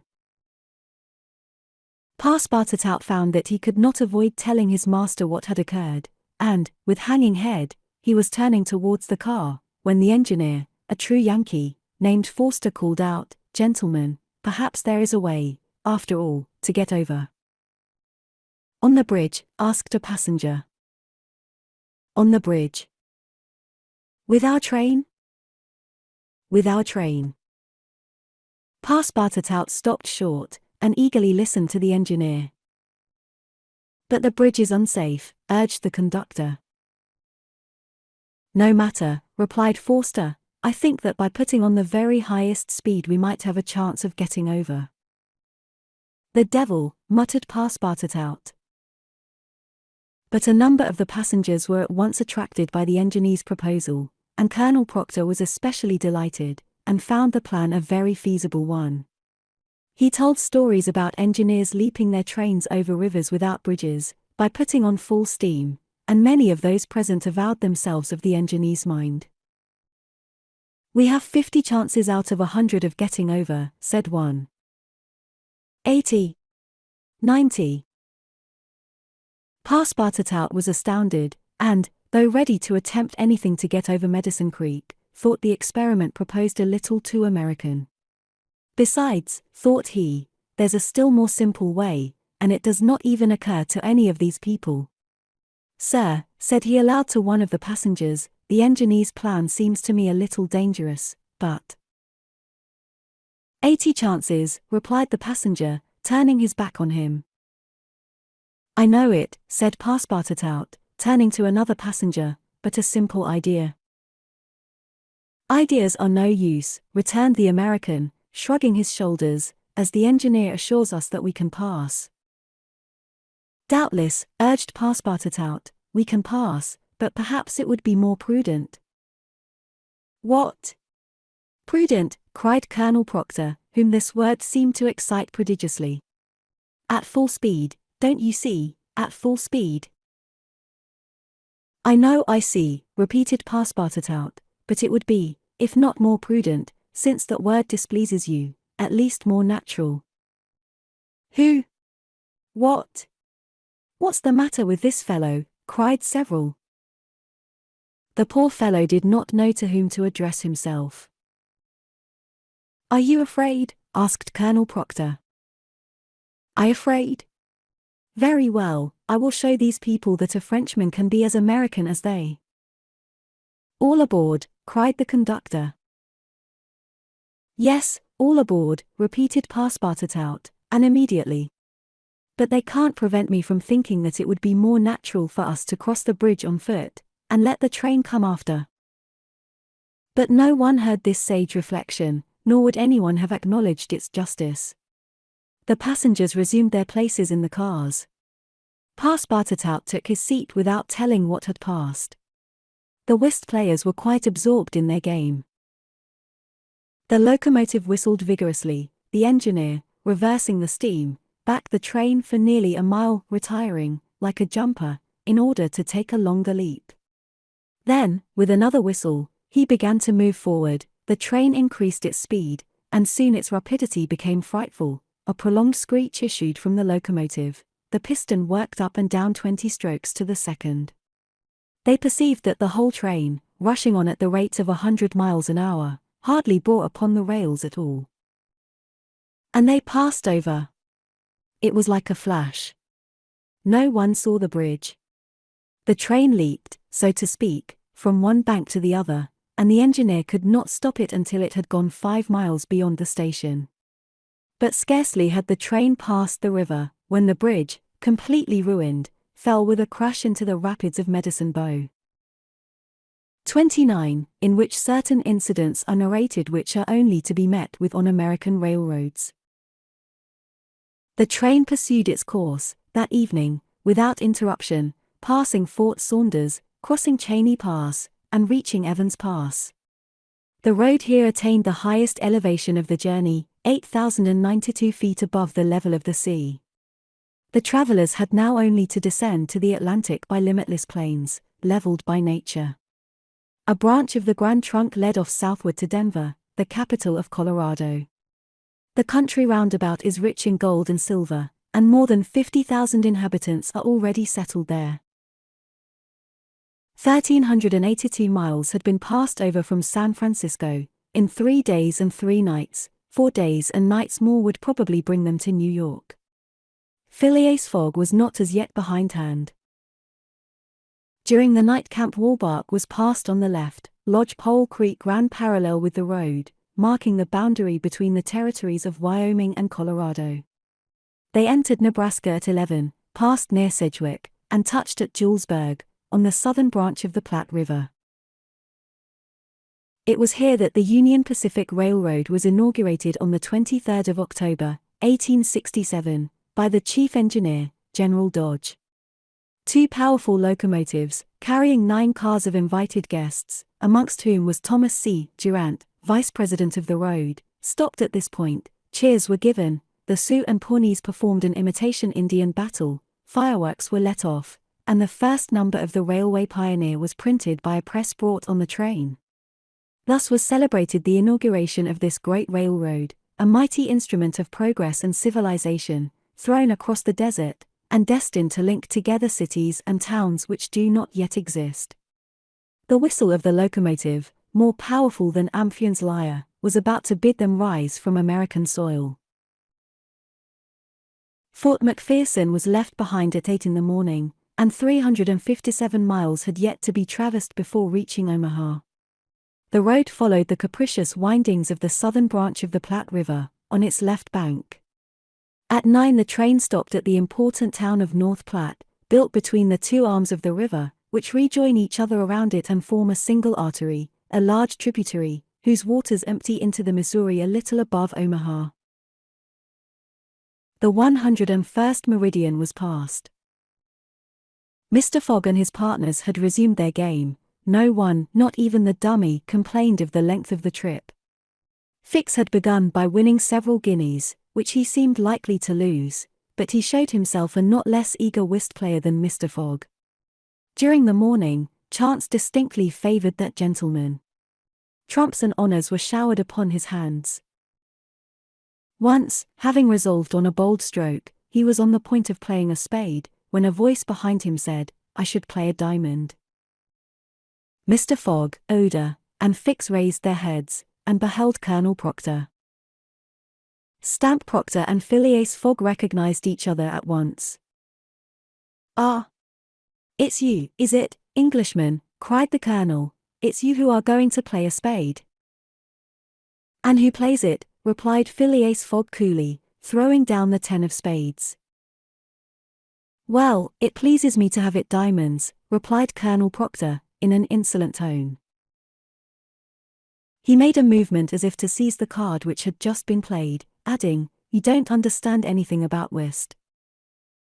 "Perhaps I do, as well as another," said Phileas Fogg, rising. "You have only to try, son of John Bull," replied the Colonel. Oda turned pale, and her blood ran cold. She seized Mr. Fogg's arm and gently pulled him back. Passepartout was ready to pounce upon the American, who was staring insolently at his opponent.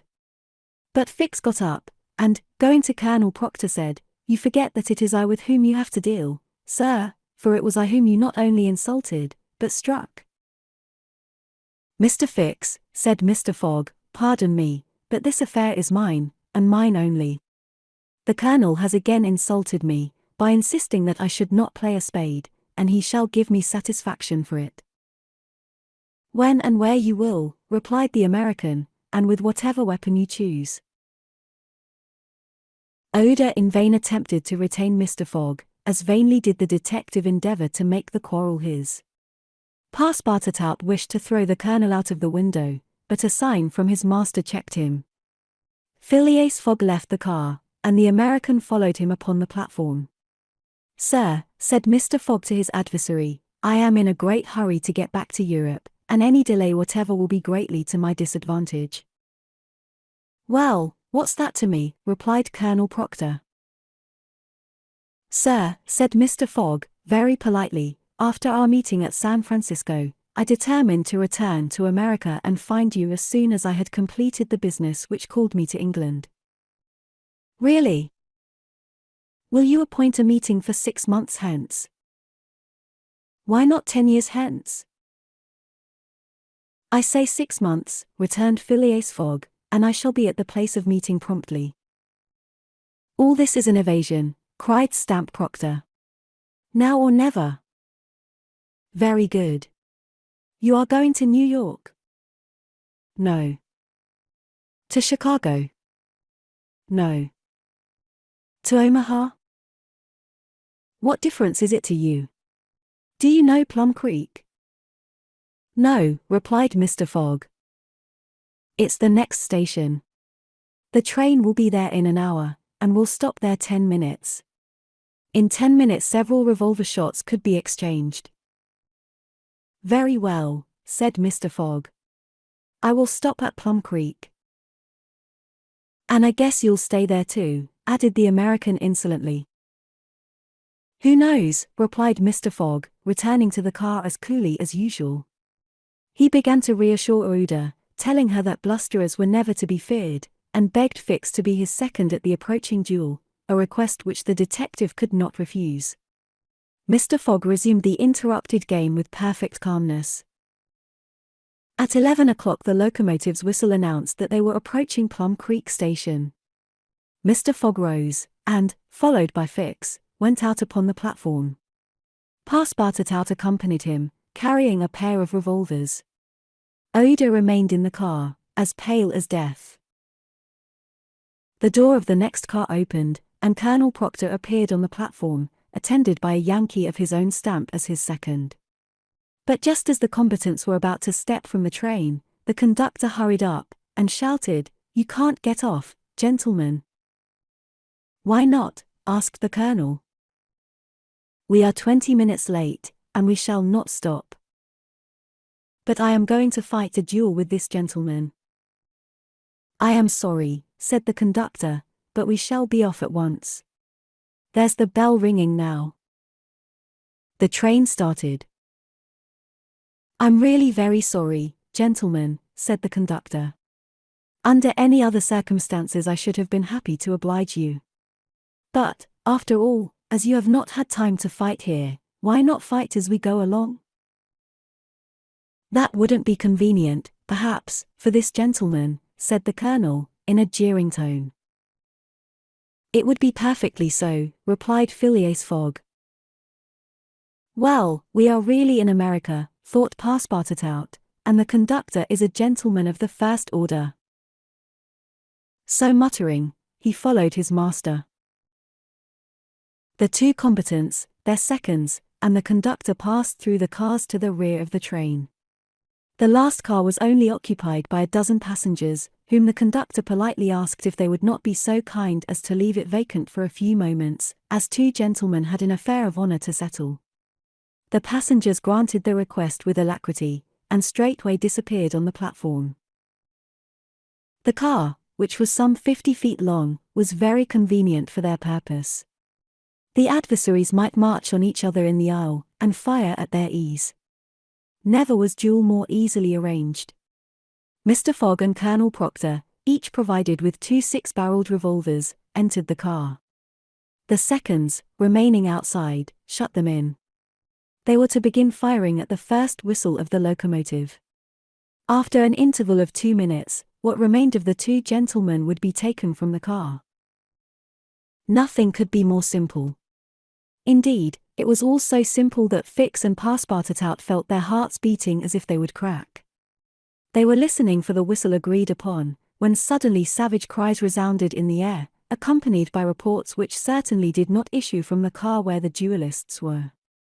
The reports continued in front and the whole length of the train. Cries of terror proceeded from the interior of the cars. Colonel Proctor and Mr. Fogg, revolvers in hand, hastily quitted their prison, and rushed forward where the noise was most clamorous. They then perceived that the train was attacked by a band of Sioux. This was not the first attempt of these daring Indians, for more than once they had waylaid trains on the road. 100 of them had, according to their habit, jumped upon the steps without stopping the train, with the ease of a clown mounting a horse at full gallop. The Sioux were armed with guns, from which came the reports, to which the passengers, who were almost all armed, responded by revolver shots. The Indians had first mounted the engine, and half stunned the engineer and stoker with blows from their muskets. A Sioux chief, wishing to stop the train, but not knowing how to work the regulator, had opened wide instead of closing the steam valve, and the locomotive was plunging forward with terrific velocity. The Sioux had at the same time invaded the cars, skipping like enraged monkeys over the roofs, thrusting open the doors, and fighting hand to hand with the passengers.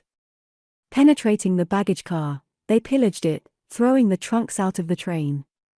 The cries and shots were constant. The travelers defended themselves bravely, some of the cars were barricaded, and sustained a siege, like moving forts, carried along at a speed of 100 miles an hour. Oda behaved courageously from the first. She defended herself like a true heroine with a revolver, which she shot through the broken windows whenever a savage made his appearance. 20 Sioux had fallen mortally wounded to the ground, and the wheels crushed those who fell upon the rails as if they had been worms. Several passengers, shot or stunned, lay on the seats. It was necessary to put an end to the struggle, which had lasted for 10 minutes, and which would result in the triumph of the Sioux if the train was not stopped. Fort Kearny Station, where there was a garrison, was only 2 miles distant, but, that once passed, the Sioux would be masters of the train between Fort Kearny and the station beyond. The conductor was fighting beside Mr. Fogg, when he was shot and fell. At the same moment he cried, "Unless the train is stopped in 5 minutes, we are lost." "It shall be stopped," said Phileas Fogg, preparing to rush from the car. "Stay, monsieur," cried Passepartout, "I will go." Mr. Fogg had not time to stop the brave fellow, who, opening a door unperceived by the Indians, succeeded in slipping under the car, and while the struggle continued and the balls whizzed across each other over his head, he made use of his old acrobatic experience, and with amazing agility worked his way under the cars, holding onto the chains, aiding himself by the brakes and edges of the sashes, creeping from one car to another with marvelous skill, and thus gaining the forward end of the train.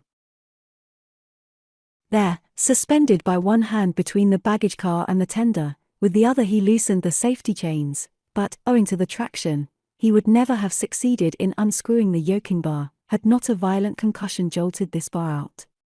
The train, now detached from the engine, remained a little behind, whilst the locomotive rushed forward with increased speed. Carried on by the force already acquired, the train still moved for several minutes, but the brakes were worked and at last they stopped, less than 100 feet from Kearny Station. The soldiers of the fort, attracted by the shots, hurried up. The Sioux had not expected them, and decamped in a body before the train entirely stopped. But when the passengers counted each other on the station platform, several were found missing, among others the courageous Frenchman, whose devotion had just saved them. 30, in which Phileas Fogg simply does his duty. 3 passengers including Passepartout had disappeared. Had they been killed in the struggle? Were they taken prisoners by the Sioux? It was impossible to tell. There were many wounded, but none mortally. Colonel Proctor was one of the most seriously hurt. He had fought bravely, and a ball had entered his groin. He was carried into the station with the other wounded passengers, to receive such attention as could be of avail. Oda was safe, and Phileas Fogg, who had been in the thickest of the fight, had not received a scratch. Fix was slightly wounded in the arm. But Passepartout was not to be found, and tears coursed down Oda's cheeks. All the passengers had got out of the train, the wheels of which were stained with blood. From the tires and spokes hung ragged pieces of flesh.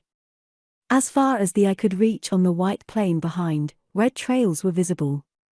The last Sioux were disappearing in the south, along the banks of Republican River. Mr. Fogg, with folded arms, remained motionless. He had a serious decision to make. Oda, standing near him, looked at him without speaking, and he understood her look.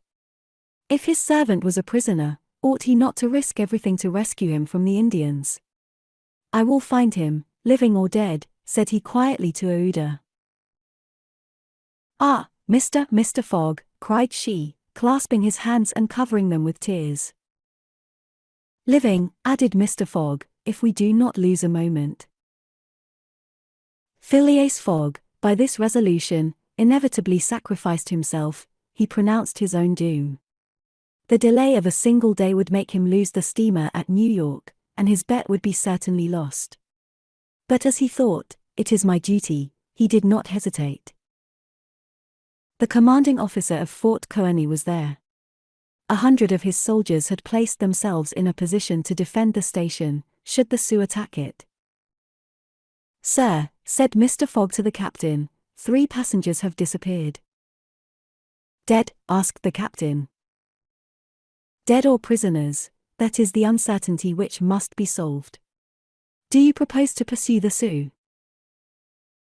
That's a serious thing to do, sir, returned the captain. These Indians may retreat beyond the Arkansas, and I cannot leave the fort unprotected. The lives of 3 men are in question, sir, said Phileas Fogg. Doubtless, but can I risk the lives of 50 men to save 3? I don't know whether you can, sir, but you ought to do so. Nobody here, returned the other, has a right to teach me my duty. Very well, said Mr. Fogg, coldly. I will go alone.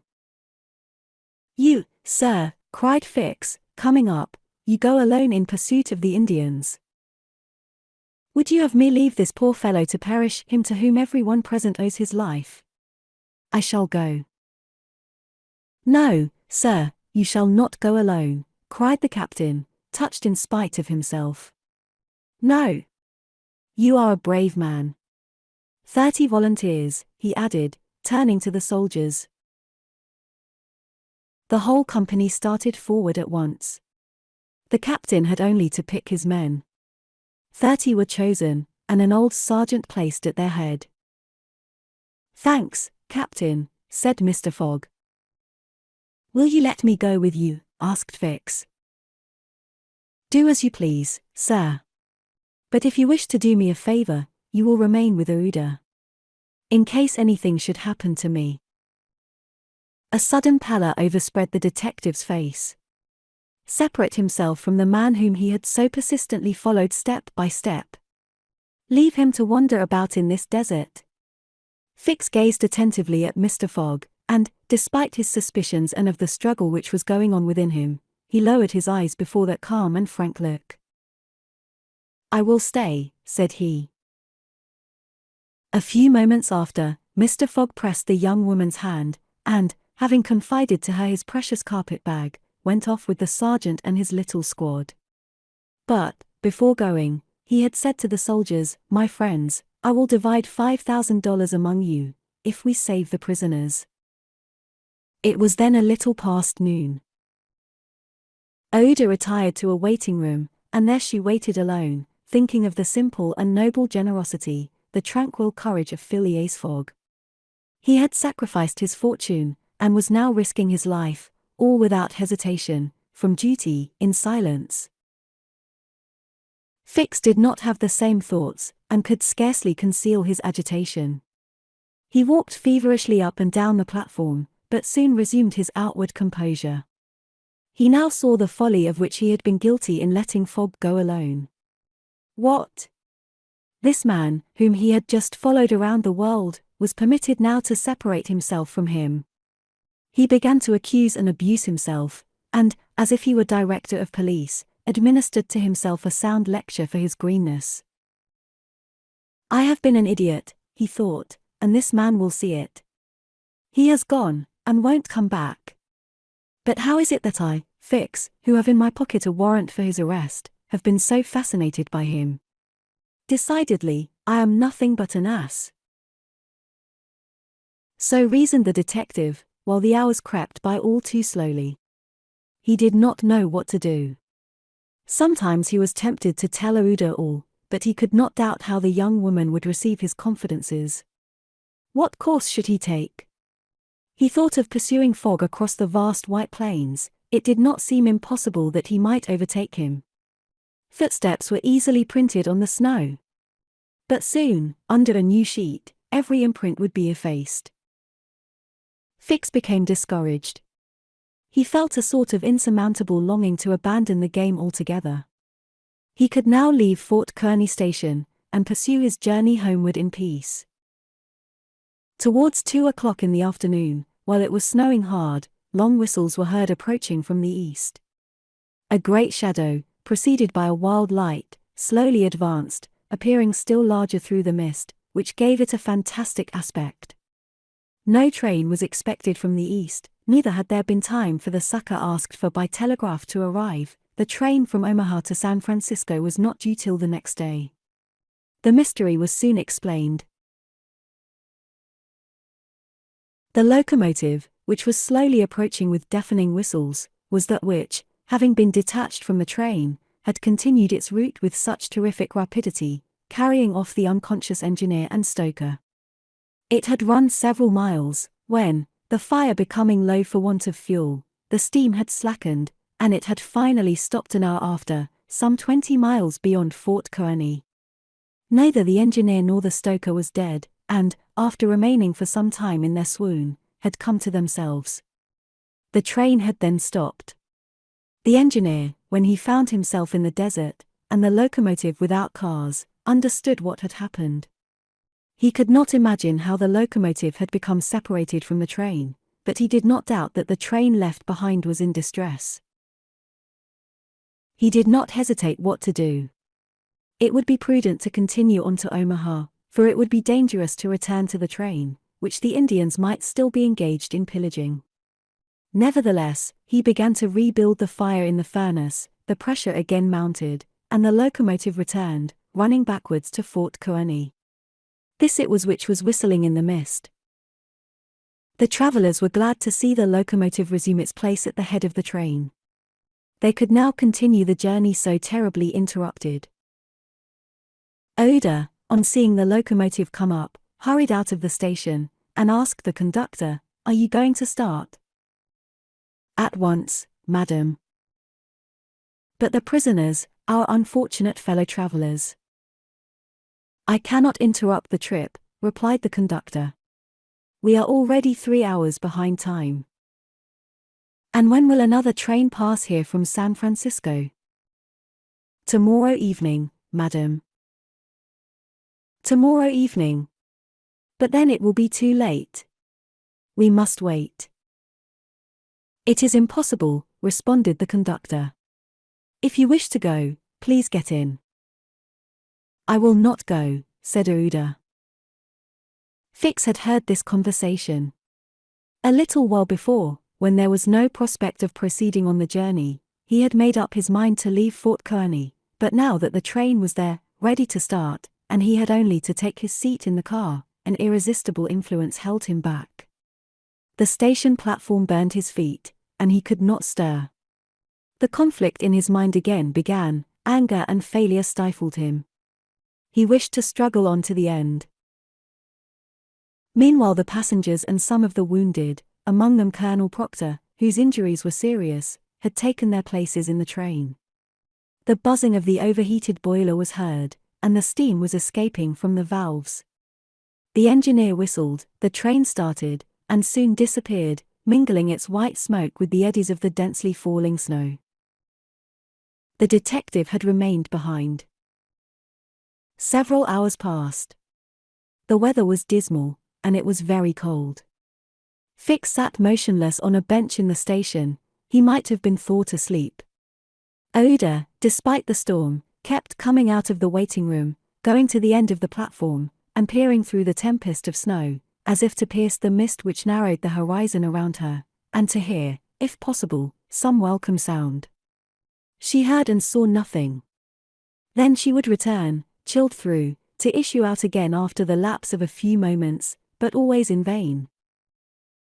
Evening came, and the little band had not returned. Where could they be? Had they found the Indians, and were they having a conflict with them, or were they still wandering amid the mist? The commander of the fort was anxious, though he tried to conceal his apprehensions. As night approached, the snow fell less plentifully, but it became intensely cold. Absolute silence rested on the plains. Neither flight of bird nor passing of beast troubled the perfect calm. Throughout the night Ouda, full of sad forebodings, her heart stifled with anguish, wandered about on the verge of the plains.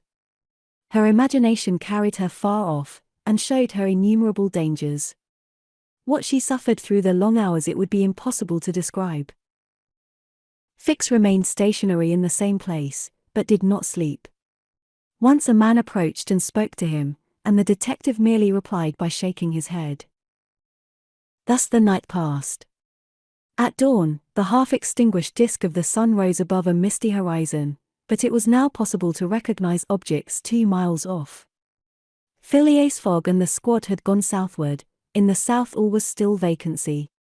It was then 7 o'clock. The captain, who was really alarmed, did not know what course to take. Should he send another detachment to the rescue of the first? Should he sacrifice more men, with so few chances of saving those already sacrificed? His hesitation did not last long, however. Calling one of his lieutenants, he was on the point of ordering a reconnaissance, when gunshots were heard. Was it a signal?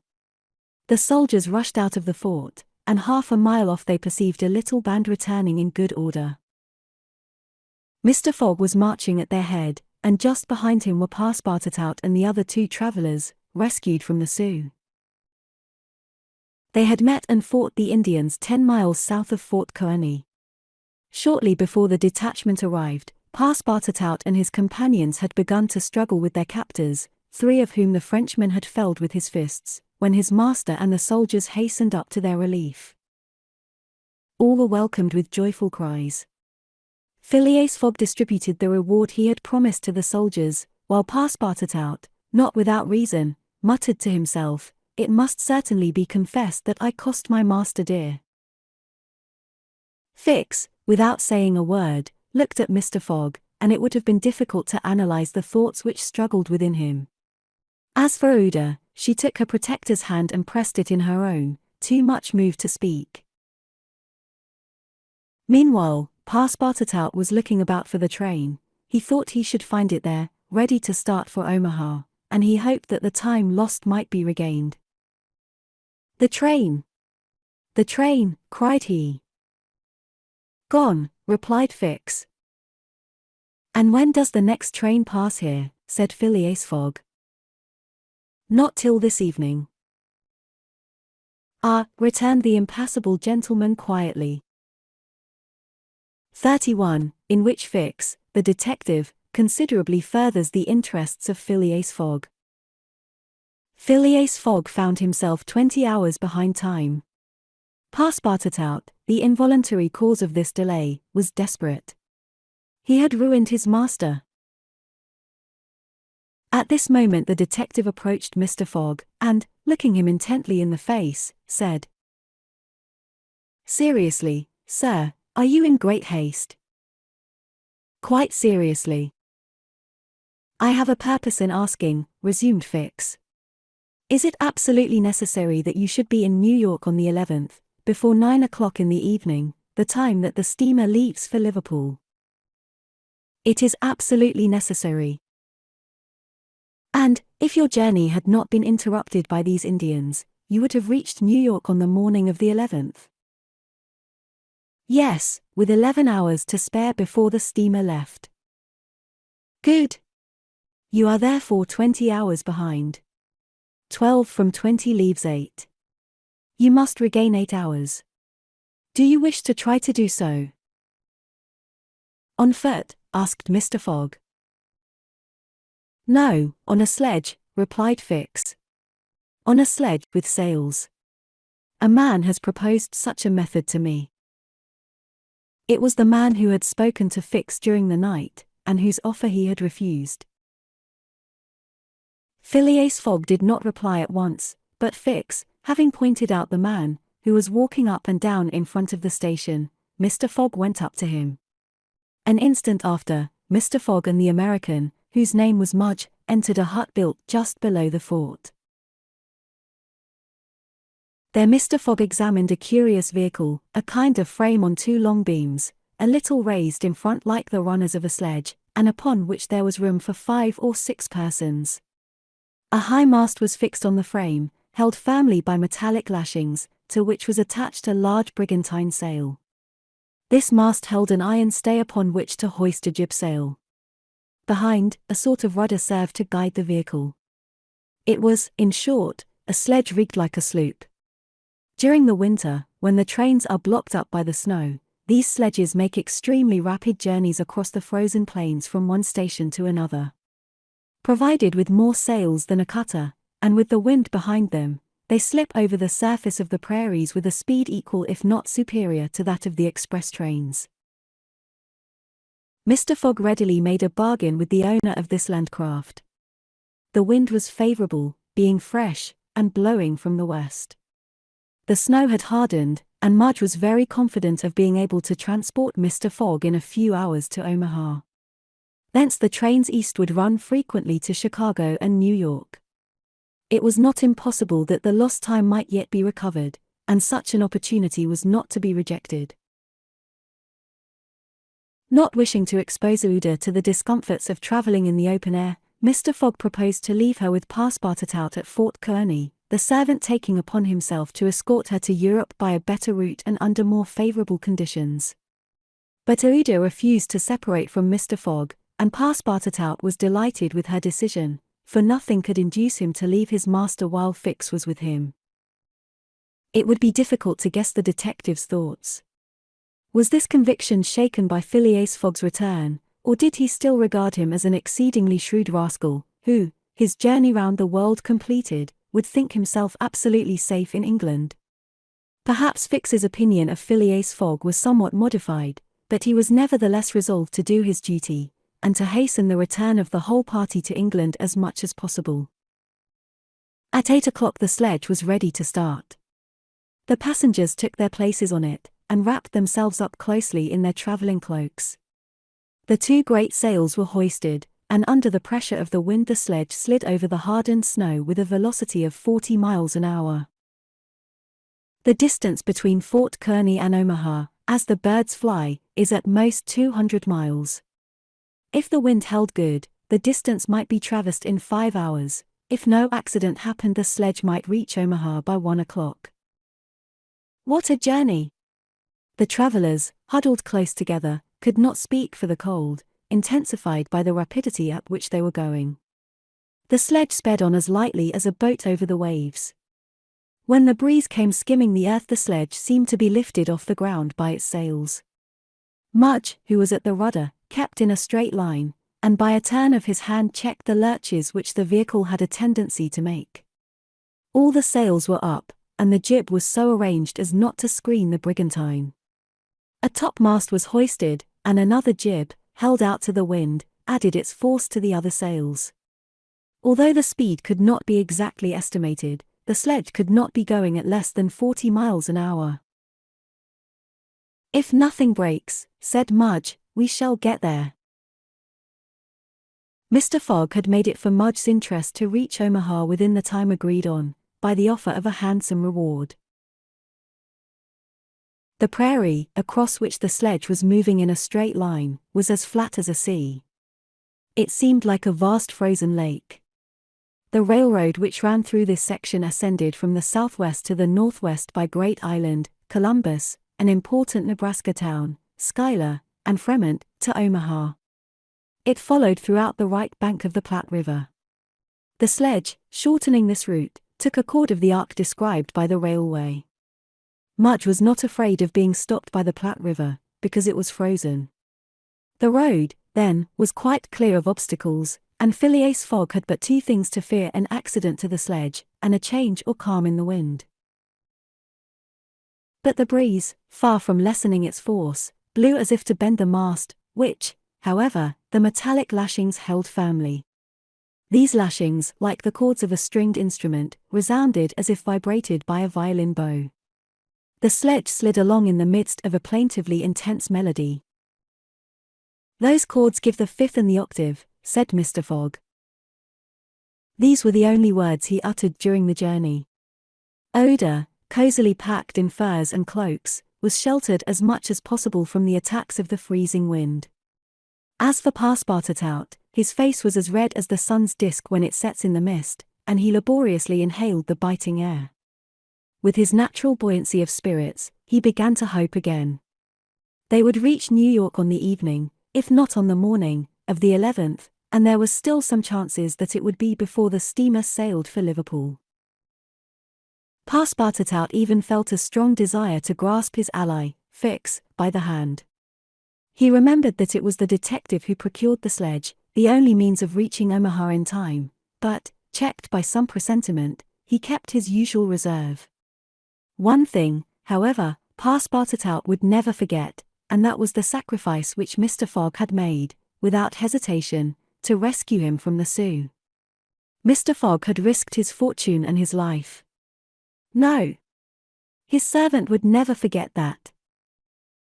While each of the party was absorbed in reflections so different, the sledge flew past over the vast carpet of snow. The creeks it passed over were not perceived. Fields and streams disappeared under the uniform whiteness. The plain was absolutely deserted. Between the Union Pacific Road and the branch which unites Kearney with St. Joseph, it formed a great uninhabited island. Neither village, station, nor fort appeared. From time to time they sped by some phantom-like tree, whose white skeleton twisted and rattled in the wind. Sometimes flocks of wild birds rose, or bands of gaunt, famished, ferocious prairie wolves ran howling after the sledge. Passepartout, revolver in hand, held himself ready to fire on those which came too near. Had an accident then happened to the sledge, the travelers, attacked by these beasts, would have been in the most terrible danger, but it held on its even course, soon gained on the wolves, and ere long left the howling band at a safe distance behind. About noon Mudge perceived by certain landmarks that he was crossing the Platte River. He said nothing, but he felt certain that he was now within 20 miles of Omaha.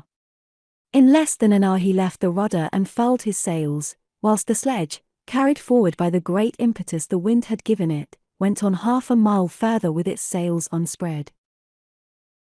It stopped at last, and Mudge, pointing to a mass of roofs white with snow, said, "We have got there." Arrived at the station, which is in daily communication, by numerous trains, with the Atlantic seaboard. Passepartout and Fix jumped off, stretched their stiffened limbs, and aided Mr. Fogg and the young woman to descend from the sledge. Phileas Fogg generously rewarded Mudge, whose hand Passepartout warmly grasped, and the party directed their steps to the Omaha railway station. The Pacific Railroad proper finds its terminus at this important Nebraska town. Omaha is connected with Chicago by the Chicago and Rock Island Railroad, which runs directly east, and passes 50 stations. A train was ready to start when Mr. Fogg and his party reached the station, and they only had time to get into the cars. They had seen nothing of Omaha, but Passepartout confessed to himself that this was not to be regretted, as they were not traveling to see the sights. The train passed rapidly across the state of Iowa, by Council Bluffs, Des Moines, and Iowa City. During the night it crossed the Mississippi at Davenport, and by Rock Island entered Illinois. The next day, which was the 10th, at 4 o'clock in the evening, it reached Chicago, already risen from its ruins, and more proudly seated than ever on the borders of its beautiful Lake Michigan. 900 miles separated Chicago from New York, but trains are not wanting at Chicago. Mr. Fogg passed at once from one to the other, and the locomotive of the Pittsburgh, Fort Wayne, and Chicago Railway left at full speed, as if it fully comprehended that gentleman had no time to lose. It traversed Indiana, Ohio, Pennsylvania, and New Jersey like a flash, rushing through towns with antique names, some of which had streets and car tracks, but as yet no houses. At last the Hudson came into view, and, at 11:15 in the evening of the 11th, the train stopped in the station on the right bank of the river, before the very pier of the Cunard line. The China, for Liverpool, had started 3/4 of an hour before. 32, in which Phileas Fogg engages in a direct struggle with bad fortune. The China, in leaving, seemed to have carried off Phileas Fogg's last hope. None of the other steamers were able to serve his projects. The Paia, of the French Transatlantic Company, whose admirable steamers are equal to any in speed and comfort, did not leave until the 14th. The Hamburg boats did not go directly to Liverpool or London, but to Havre, and the additional trip from Havre to Southampton would render Phileas Fogg's last efforts of no avail. The Inman steamer did not depart till the next day, and could not cross the Atlantic in time to save the wager. Mr. Fogg learned all this in consulting his Bradshaw, which gave him the daily movements of the transatlantic steamers. Passepartout was crushed. It overwhelmed him to lose the boat by 3/4 of an hour. It was his fault, for, instead of helping his master, he had not ceased putting obstacles in his path. And when he recalled all the incidents of the tour, when he counted up the sums expended in pure loss and on his own account, when he thought that the immense stake, added to the heavy charges of this useless journey, would completely ruin Mr. Fogg, he overwhelmed himself with bitter self-accusations. Mr. Fogg, however, did not reproach him, and, on leaving the Cunard pier, only said, "We will consult about what is best tomorrow. Come." The party crossed the Hudson in the Jersey City ferry boat, and drove in a carriage to the St. Nicholas Hotel, on Broadway. Rooms were engaged, and the night passed, briefly to Phileas Fogg, who slept profoundly, but very long to Ouida and the others, whose agitation did not permit them to rest.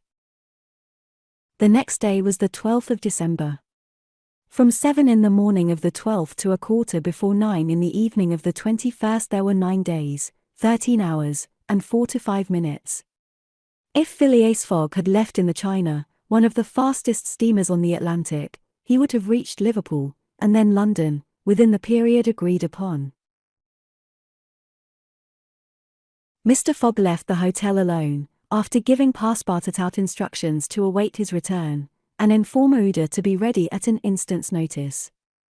He proceeded to the banks of the Hudson, and looked about among the vessels moored or anchored in the river, for any that were about to depart. Several had departure signals, and were preparing to put to sea at morning tide, for in this immense and admirable port there is not one day in 100 that vessels do not set out for every quarter of the globe. But they were mostly sailing vessels, of which, of course, Phileas Fogg could make no use. He seemed about to give up all hope, when he espied, anchored at the battery, a cable's length off at most, a trading vessel, with a screw, well-shaped, whose funnel, puffing a cloud of smoke, indicated that she was getting ready for departure. Phileas Fogg hailed a boat, got into it, and soon found himself on board the Henrietta, iron-hulled, wood-built above. He ascended to the deck, and asked for the captain, who forthwith presented himself. He was a man of 50, a sort of sea-wolf, with big eyes, a complexion of oxidized copper, red hair and thick neck, and a growling voice. "The captain?" asked Mr. Fogg.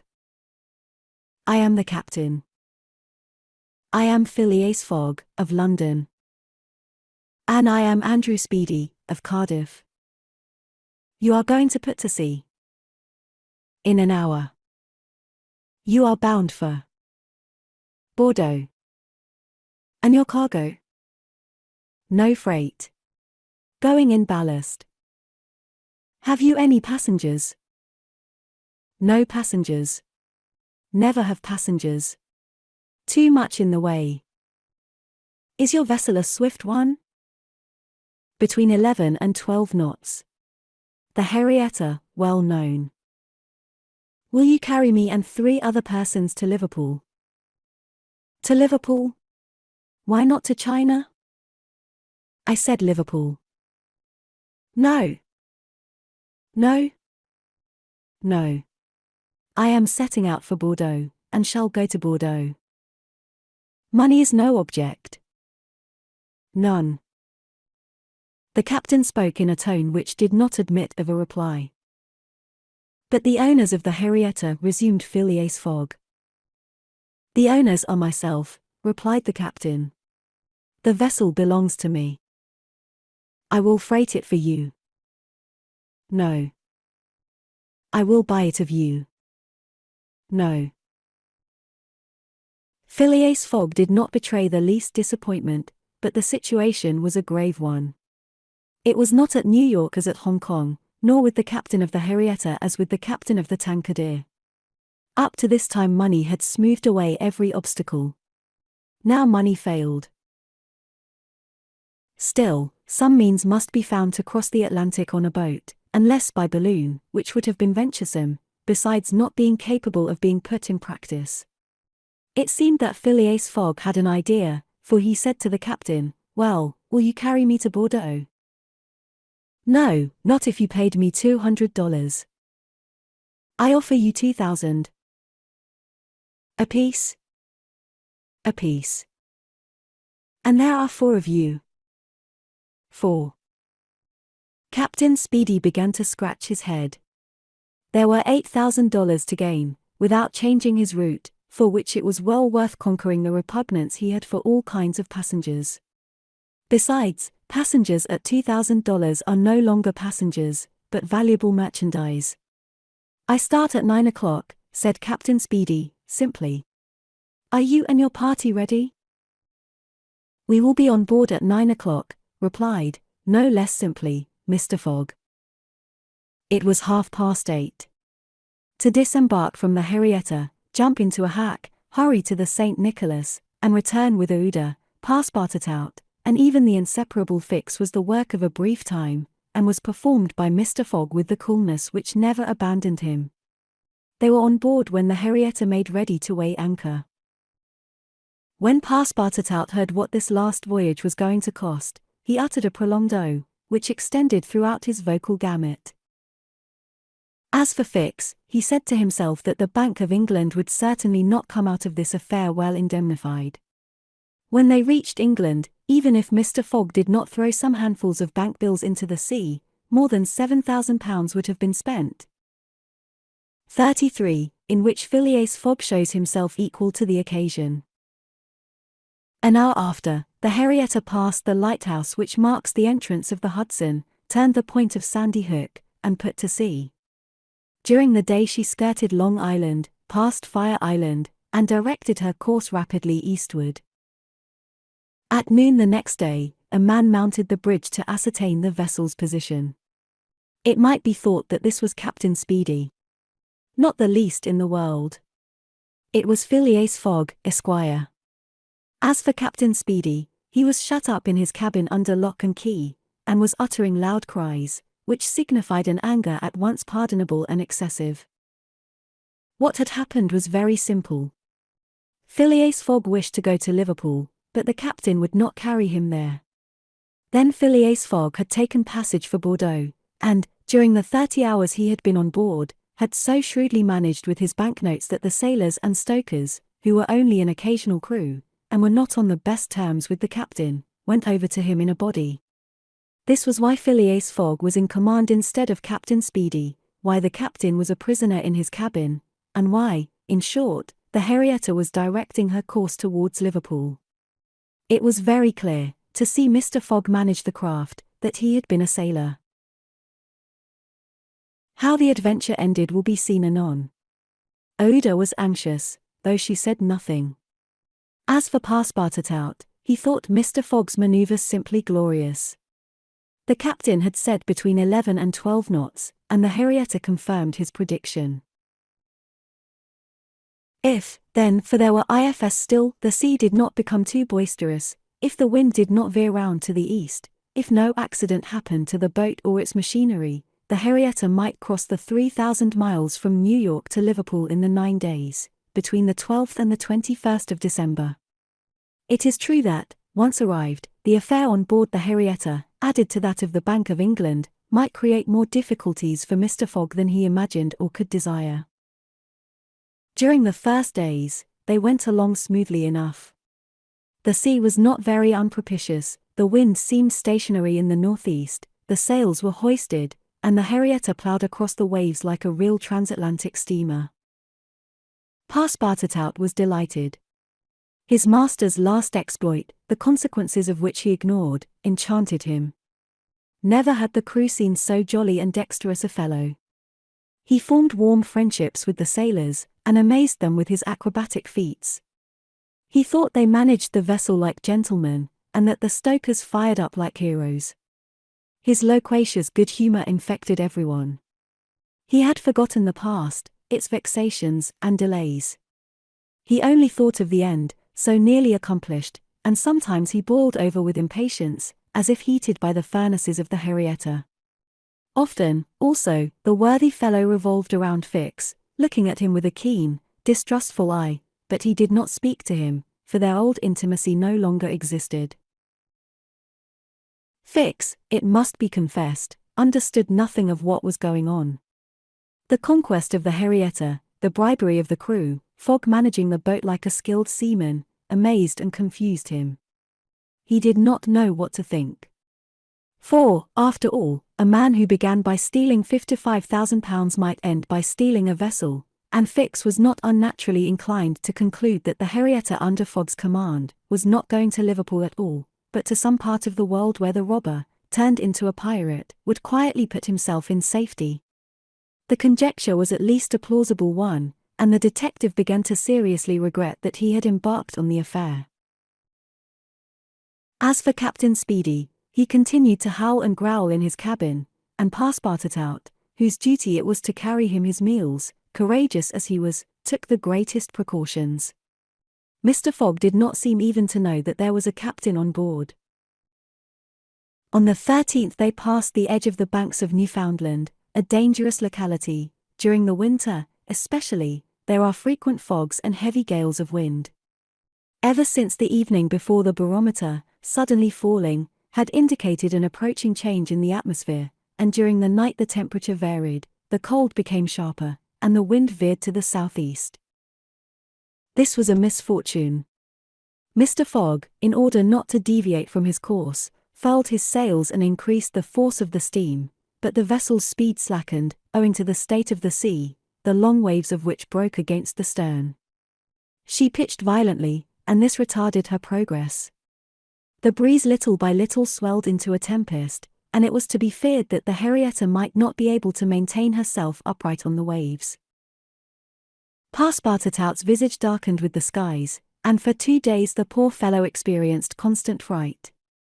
But Phileas Fogg was a bold mariner, and knew how to maintain headway against the sea, and he kept on his course, without even decreasing his steam. The Henrietta, when she could not rise upon the waves, crossed them, swamping her deck, but passing safely. Sometimes the screw rose out of the water, beating its protruding end, when a mountain of water raised the stern above the waves, but the craft always kept straight ahead. The wind, however, did not grow as boisterous as might have been feared. It was not one of those tempests which burst and rush on with a speed of 90 miles an hour. It continued fresh, but, unhappily, it remained obstinately in the southeast, rendering the sails useless. The 16th of December was the 75th day since Phileas Fogg's departure from London, and the Henrietta had not yet been seriously delayed. Half of the voyage was almost accomplished, and the worst localities had been passed. In summer, success would have been well nigh certain. In winter, they were at the mercy of the bad season. Passepartout said nothing, but he cherished hope in secret, and comforted himself with the reflection that, if the wind failed them, they might still count on the steam. On this day the engineer came on deck, went up to Mr. Fogg, and began to speak earnestly with him. Without knowing why it was a presentiment, perhaps Passepartout became vaguely uneasy. He would have given one of his ears to hear with the other what the engineer was saying. He finally managed to catch a few words, and was sure he heard his master say, "You are certain of what you tell me?" "Certain, sir," replied the engineer. "You must remember that, since we started, we have kept up hot fires in all our furnaces, and, though we had coal enough to go on short steam from New York to Bordeaux, we haven't enough to go with all steam from New York to Liverpool." "I will consider," replied Mr. Fogg. Passepartout understood it all. He was seized with mortal anxiety. The coal was giving out. "Ah, if my master can get over that," muttered he, "he'll be a famous man." He could not help imparting to Fix what he had overheard. "Then you believe that we really are going to Liverpool?" "Of course." "Ass," replied the detective, shrugging his shoulders and turning on his heel. Passepartout was on the point of vigorously resenting the epithet, the reason of which he could not for the life of him comprehend, but he reflected that the unfortunate Fix was probably very much disappointed and humiliated in his self-esteem, after having so awkwardly followed a false scent around the world, and refrained. And now what course would Phileas Fogg adopt? It was difficult to imagine. Nevertheless he seemed to have decided upon one, for that evening he sent for the engineer, and said to him, "Feed all the fires until the coal is exhausted."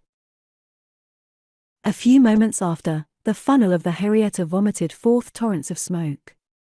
The vessel continued to proceed with all steam on, but on the 18th, the engineer, as he had predicted, announced that the coal would give out in the course of the day. "Do not let the fires go down," replied Mr. Fogg. "Keep them up to the last. Let the valves be filled." Towards noon Phileas Fogg, having ascertained their position, called Passepartout, and ordered him to go for Captain Speedy. It was as if the honest fellow had been commanded to unchain a tiger. He went to the poop, saying to himself, "He will be like a madman."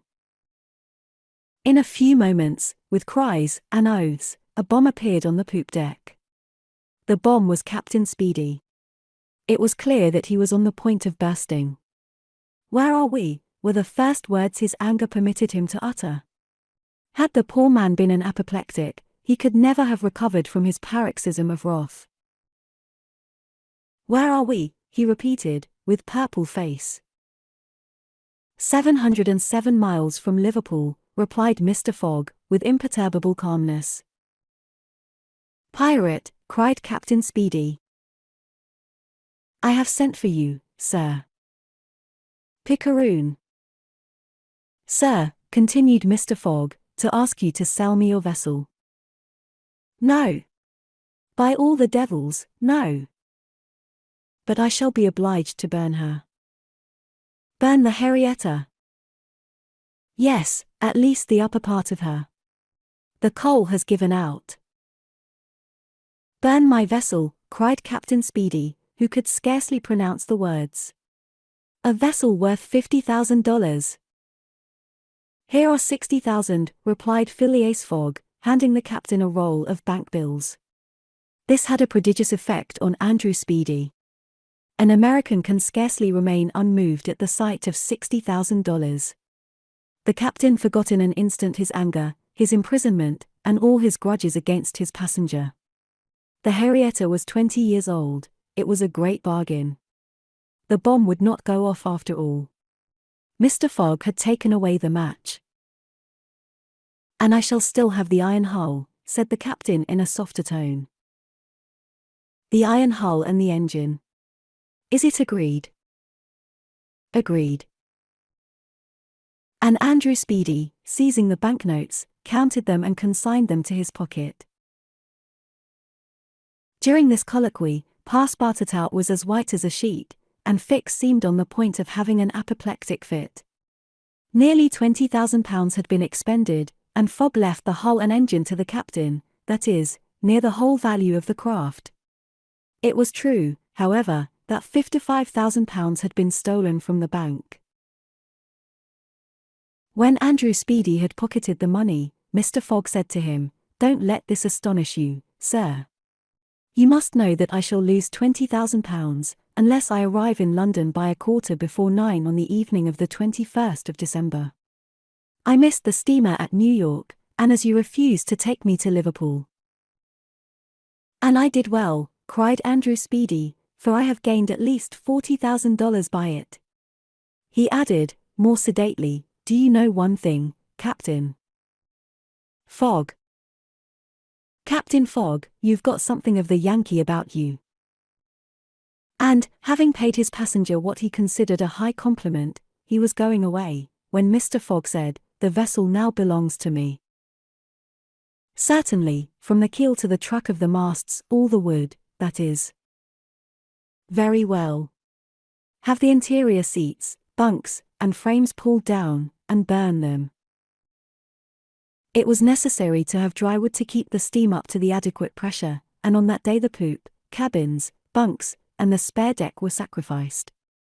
On the next day, the 19th of December, the masts, rafts, and spars were burned. The crew worked lustily, keeping up the fires.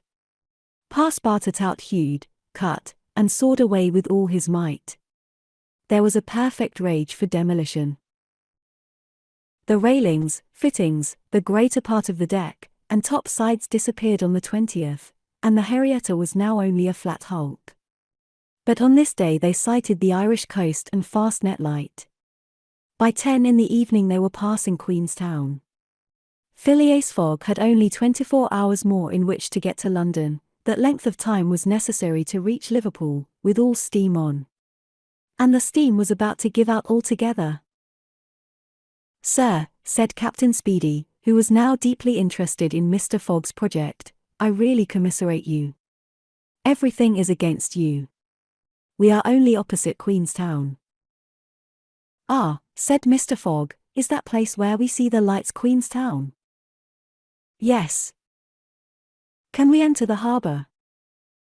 "Not under 3 hours. Only at high tide."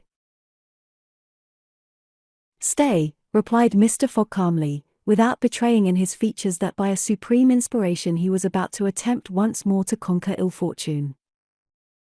"Queenstown is the Irish port at which the transatlantic steamers stop to put off the mails. These mails are carried to Dublin by express trains always held in readiness to start. From Dublin they are sent on to Liverpool by the most rapid boats, and thus gain 12 hours on the Atlantic steamers." Phileas Fogg counted on gaining 12 hours in the same way. Instead of arriving at Liverpool the next evening by the Henrietta, he would be there by noon, and would therefore have time to reach London before 9:15 in the evening. The Henrietta entered Queenstown Harbour at 1 o'clock in the morning, it then being high tide, and Phileas Fogg, after being grasped heartily by the hand by Captain Speedy, left that gentleman on the levelled hulk of his craft, which was still worth half what he had sold it for. The party went on shore at once. Fix was greatly tempted to arrest Mr. Fogg on the spot, but he did not. Why? What struggle was going on within him? Had he changed his mind about his man? Did he understand that he had made a grave mistake? He did not, however, abandon Mr. Fogg. They all got upon the train, which was just ready to start, at 1:30. At dawn of day they were in Dublin, and they lost no time in embarking on a steamer which, disdaining to rise upon the waves, invariably cut through them. Phileas Fogg at last disembarked on the Liverpool quay, at 20 minutes before 12, the 21st of December. He was only 6 hours distant from London. But at this moment Fix came up, put his hand upon Mr. Fogg's shoulder, and, showing his warrant, said, "You are really Phileas Fogg?" "I am." "I arrest you in the Queen's name." 34. In which Phileas Fogg at last reaches London. Phileas Fogg was in prison. He had been shut up in the custom house, and he was to be transferred to London the next day. Passepartout, when he saw his master arrested, would have fallen upon Fix had he not been held back by some policemen. Oda was thunderstruck at the suddenness of an event which she could not understand. Passepartout explained to her how it was that the honest and courageous Fogg was arrested as a robber. The young woman's heart revolted against so heinous a charge, and when she saw that she could attempt to do nothing to save her protector, she wept bitterly. As for Fix, he had arrested Mr. Fogg because it was his duty, whether Mr. Fogg were guilty or not. The thought then struck Passepartout that he was the cause of this new misfortune. Had he not concealed Fix's errand from his master? When Fix revealed his true character and purpose, why had he not told Mr. Fogg?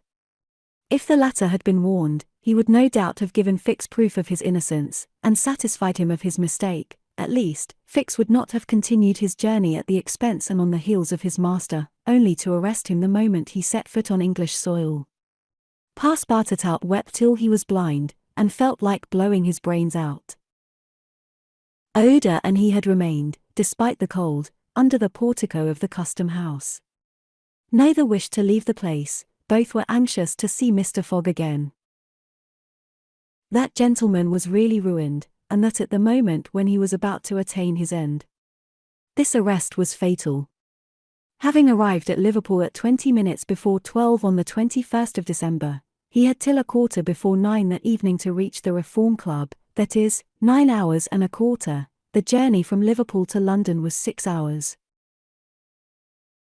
If anyone, at this moment, had entered the custom house, he would have found Mr. Fogg seated, motionless, calm, and without apparent anger, upon a wooden bench. He was not, it is true, resigned, but this last blow failed to force him into an outward betrayal of any emotion. Was he being devoured by one of those secret rages, all the more terrible because contained, and which only burst forth, with an irresistible force, at the last moment? No one could tell. There he sat, calmly waiting, for what? Did he still cherish hope? Did he still believe, now that the door of this prison was closed upon him, that he would succeed? However that may have been, Mr. Fogg carefully put his watch upon the table, and observed its advancing hands. Not a word escaped his lips, but his look was singularly set and stern.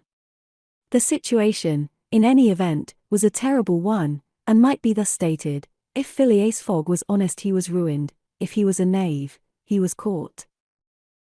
Did escape occur to him? Did he examine to see if there were any practicable outlet from his prison? Did he think of escaping from it?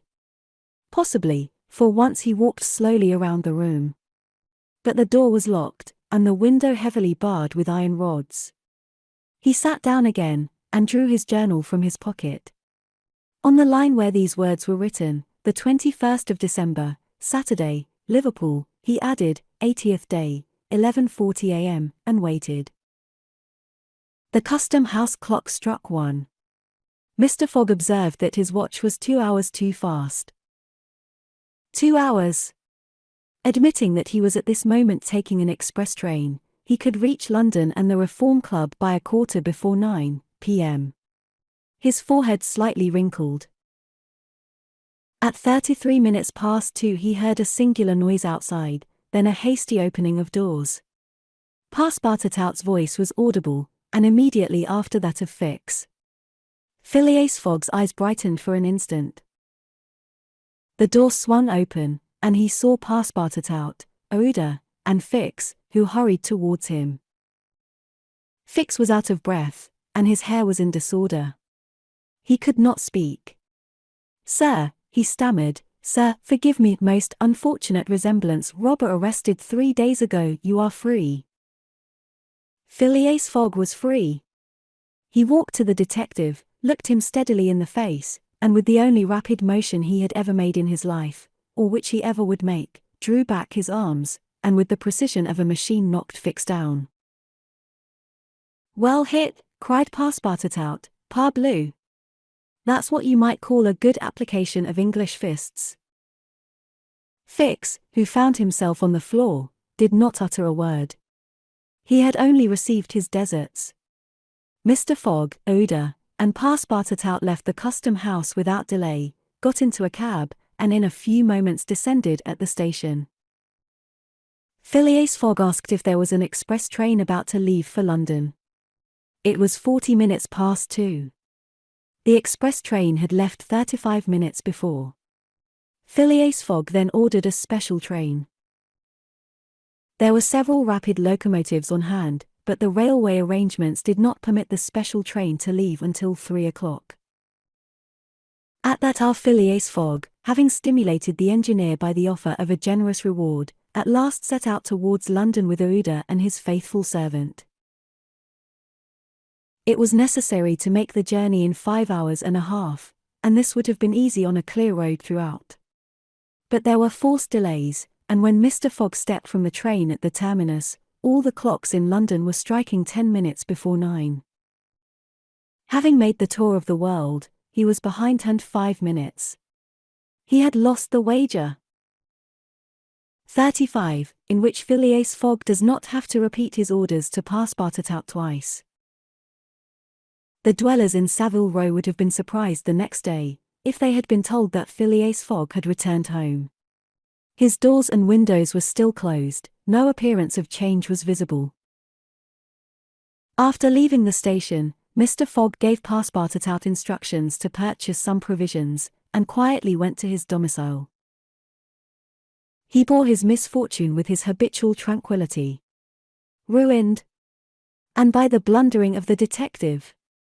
After having steadily traversed that long journey, overcome 100 obstacles, braved many dangers, and still found time to do some good on his way, to fail near the goal by a sudden event which he could not have foreseen, and against which he was unarmed, it was terrible. But a few pounds were left of the large sum he had carried with him. There only remained of his fortune the £20,000 deposited at Barings, and this amount he owed to his friends of the Reform Club. So great had been the expense of his tour that, even had he won, it would not have enriched him, and it is probable that he had not sought to enrich himself, being a man who rather laid wagers for honour's sake than for the stake proposed. But this wager totally ruined him. Mr. Fogg's course, however, was fully decided upon. He knew what remained for him to do. A room in the house in Savile Row was set apart for Ouida, who was overwhelmed with grief at her protector's misfortune. From the words which Mr. Fogg dropped, she saw that he was meditating some serious project. Knowing that Englishmen governed by a fixed idea sometimes resort to the desperate expedient of suicide, Passepartout kept a narrow watch upon his master, though he carefully concealed the appearance of so doing. First of all, the worthy fellow had gone up to his room, and had extinguished the gas burner, which had been burning for 80 days. He had found in the letter-box a bill from the gas company, and he thought it more than time to put a stop to this expense, which he had been doomed to bear. The night passed. Mr. Fogg went to bed, but did he sleep? Ouida did not once close her eyes. Passepartout watched all night, like a faithful dog, at his master's door. Mr. Fogg called him in the morning, and told him to get Ouida's breakfast, and a cup of tea and a chop for himself. He desired Ouida to excuse him from breakfast and dinner, as his time would be absorbed all day in putting his affairs to rights. In the evening he would ask permission to have a few moments' conversation with the young lady. Passepartout, having received his orders, had nothing to do but obey them. He looked at his imperturbable master, and could scarcely bring his mind to leave him. His heart was full, and his conscience tortured by remorse, for he accused himself more bitterly than ever of being the cause of the irretrievable disaster. Yes! If he had warned Mr. Fogg, and had betrayed Fix's projects to him, his master would certainly not have given the detective passage to Liverpool, and then Passepartout could hold in no longer. "My master! Mr. Fogg," he cried, "why do you not curse me? It was my fault that—" "I blame no one," returned Phileas Fogg, with perfect calmness. "Go!" Passepartout left the room, and went to find Ouida, to whom he delivered his master's message. "Madam," he added, "I can do nothing myself, nothing. I have no influence over my master, but you, perhaps." "What influence could I have?" replied Ouida. "Mr. Fogg is influenced by no one. Has he ever understood that my gratitude to him is overflowing? Has he ever read my heart? My friend, he must not be left alone an instant. You say he is going to speak with me this evening?" "Yes, madam, probably to arrange for your protection and comfort in England." "We shall see," replied Ouida, becoming suddenly pensive. Throughout this day, Sunday, the house in Savile Row was as if uninhabited, and Phileas Fogg, for the first time since he had lived in that house, did not set out for his club when Westminster clock struck 11:30. Why should he present himself at the Reform? His friends no longer expected him there. As Phileas Fogg had not appeared in the saloon on the evening before, Saturday, the 21st of December, at 9:15, he had lost his wager. It was not even necessary that he should go to his bankers for the £20,000, for his antagonists already had his cheque in their hands, and they had only to fill it out and send it to the Barings to have the amount transferred to their credit. Mr. Fogg, therefore, had no reason for going out, and so he remained at home. He shut himself up in his room, and busied himself putting his affairs in order. Passepartout continually ascended and descended the stairs. The hours were long for him.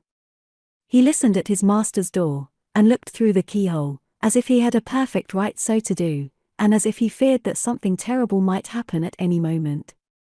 Sometimes he thought of Fix, but no longer in anger. Fix, like all the world, had been mistaken in Phileas Fogg, and had only done his duty in tracking and arresting him, while he, Passepartout. This thought haunted him, and he never ceased cursing his miserable folly. Finding himself too wretched to remain alone, he knocked at Ouida's door, went into her room, seated himself, without speaking, in a corner, and looked ruefully at the young woman. Ouida was still pensive. About 7:30 in the evening Mr. Fogg sent to know if Ouida would receive him, and in a few moments he found himself alone with her. Phileas Fogg took a chair, and sat down near the fireplace, opposite Ouida. No emotion was visible on his face. Fogg returned was exactly the Fogg who had gone away. There was the same calm, the same impassibility.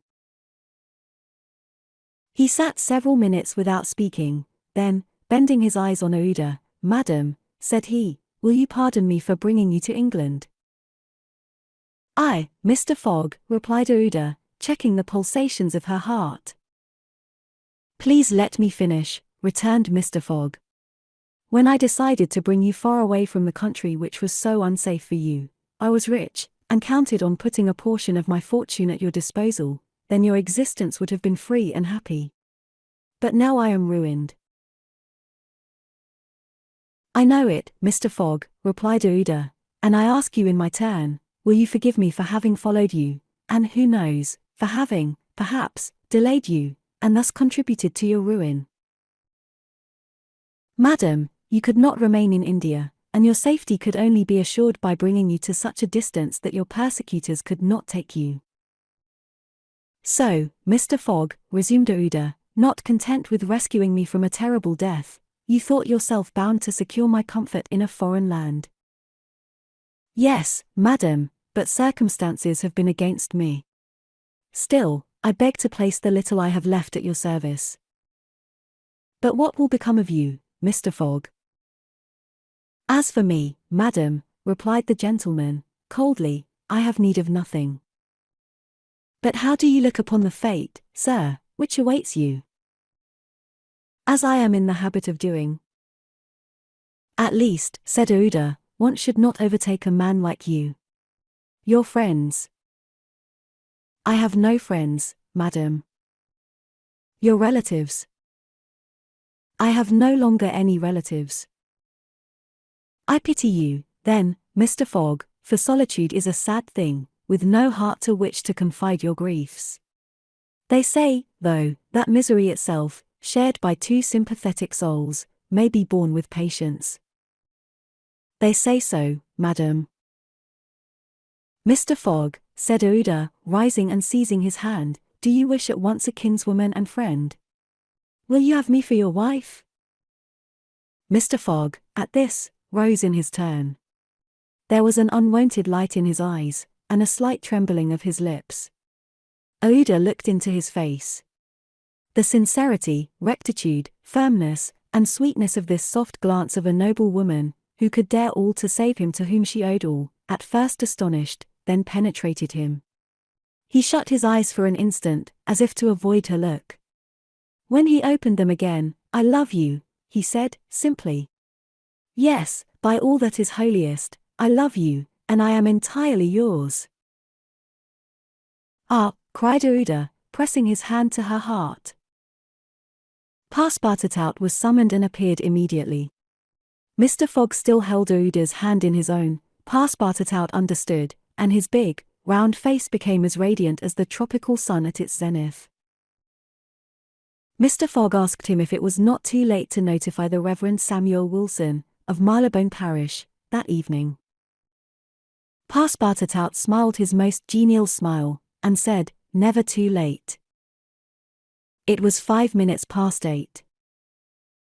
"Will it be for tomorrow, Monday?" "For tomorrow, Monday," said Mr. Fogg, turning to Ouida. "Yes, for tomorrow, Monday," she replied. Passepartout hurried off as fast as his legs could carry him. 36, in which Phileas Fogg's name is once more at a premium on change. It is time to relate what a change took place in English public opinion when it transpired that the real bank robber, a certain James Strand, had been arrested, on the 17th day of December, at Edinburgh. 3 days before, Phileas Fogg had been a criminal, who was being desperately followed up by the police. Now he was an honourable gentleman, mathematically pursuing his eccentric journey round the world. The papers resumed their discussion about the wager. All those who had laid bets, for or against him, revived their interest. As if by magic, the Phileas Fogg bonds again became negotiable, and many new wagers were made. Phileas Fogg's name was once more at a premium on 'Change. His 5 friends of the Reform Club passed these 3 days in a state of feverish suspense. Would Phileas Fogg, whom they had forgotten, reappear before their eyes? Where was he at this moment? The 17th of December, the day of James Strand's arrest, was the 76th since Phileas Fogg's departure, and no news of him had been received. Was he dead? Had he abandoned the effort, or was he continuing his journey along the route agreed upon? And would he appear on Saturday, the 21st of December, at 9:15 in the evening, on the threshold of the Reform Club saloon? The anxiety in which, for 3 days, London society existed, cannot be described. Telegrams were sent to America and Asia for news of Phileas Fogg. Messengers were dispatched to the house in Savile Row morning and evening. No news. The police were ignorant what had become of the detective, Fix, who had so unfortunately followed up a false scent. Bets increased, nevertheless, in number and value. Phileas Fogg, like a racehorse, was drawing near his last turning point. The bonds were quoted, no longer at 100 below par, but at 20, at 10, and at 5, and paralytic old Lord Albemarle bet even in his favour. A great crowd was collected in Pall Mall and the neighbouring streets on Saturday evening. It seemed like a multitude of brokers permanently established around the Reform Club. Circulation was impeded, and everywhere disputes, discussions, and financial transactions were going on. The police had great difficulty in keeping back the crowd, and as the hour when Phileas Fogg was due approached, the excitement rose to its highest pitch. The 5 antagonists of Phileas Fogg had met in the great saloon of the club. John Sullivan and Samuel Fallentin, the bankers, Andrew Stewart, the engineer, Gautier Ralph, the director of the Bank of England, and Thomas Flanagan, the brewer, one and all waited anxiously. When the clock indicated 20 minutes past 8, Andrew Stewart got up, saying, "Gentlemen, in 20 minutes the time agreed upon between Mr. Fogg and ourselves will have expired." "What time did the last train arrive from Liverpool?" asked Thomas Flanagan. "At 23 minutes past 7, replied Gautier Ralph, "and the next does not arrive till 10 minutes after 12.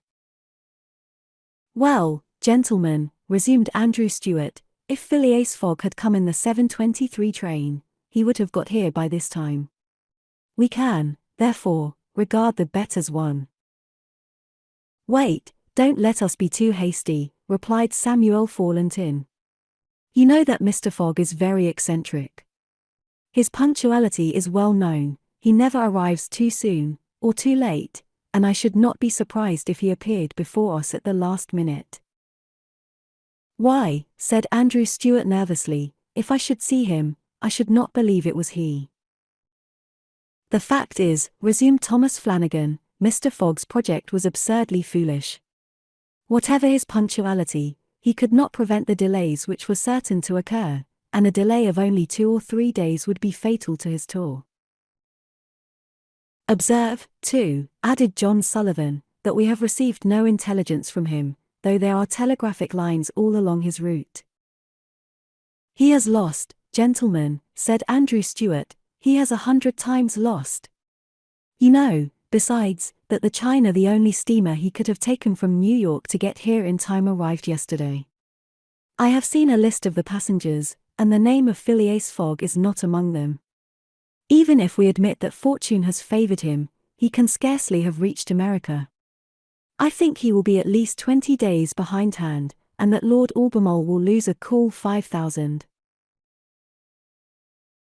"It is clear," replied Gautier Ralph, "and we have nothing to do but to present Mr. Fogg's check at Bearings tomorrow." At this moment, the hands of the club clock pointed to 20 minutes to 9. "5 minutes more," said Andrew Stuart. The five gentlemen looked at each other.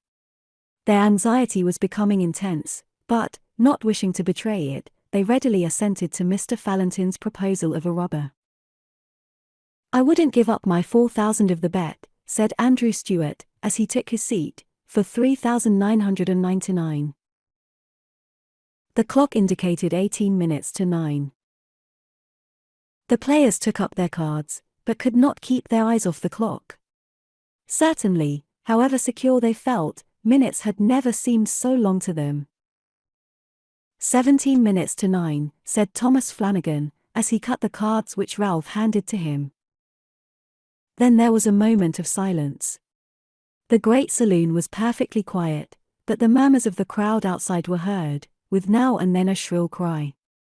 The pendulum beat the seconds, which each player eagerly counted, as he listened, with mathematical regularity. 16 minutes to 9, said John Sullivan, in a voice which betrayed his emotion. 1 minute more, and the wager would be won. Andrew Stuart and his partners suspended their game. They left their cards, and counted the seconds. At the 40th second, nothing. At the 50th, still nothing. At the 55th, a loud cry was heard in the street, followed by applause, hurrahs, and some fierce growls. The players rose from their seats. At the 57th second the door of the saloon opened, and the pendulum had not beat the 60th second when Phileas Fogg appeared, followed by an excited crowd who had forced their way through the club doors, and in his calm voice, said, "Here I am, gentlemen."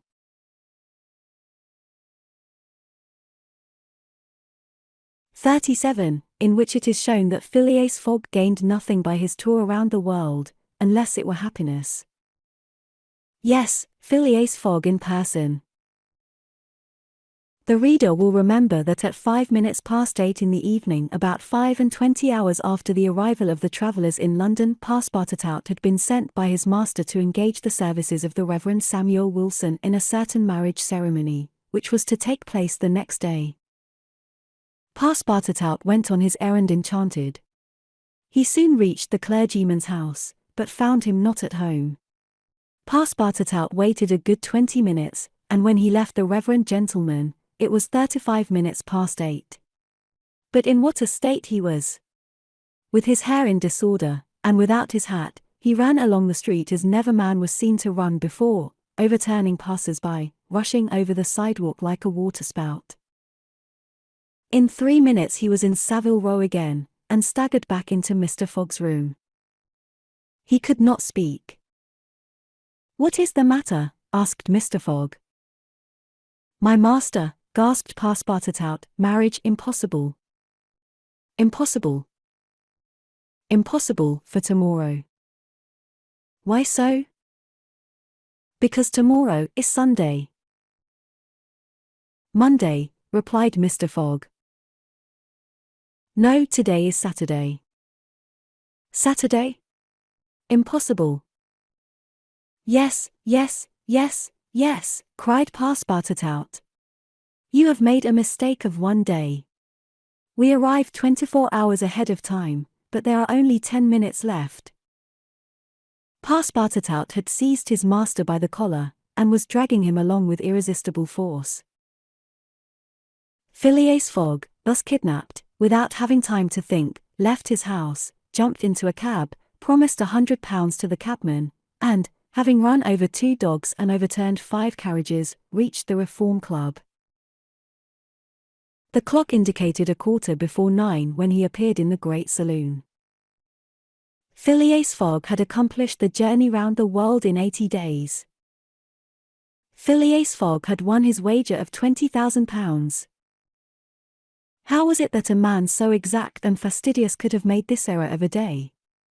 How came he to think that he had arrived in London on Saturday, the 21st day of December, when it was really Friday, the 20th, the 79th day only from his departure. The cause of the error is very simple. Phileas Fogg had, without suspecting it, gained 1 day on his journey, and this merely because he had travelled constantly eastward. He would, on the contrary, have lost a day had he gone in the opposite direction, that is, westward.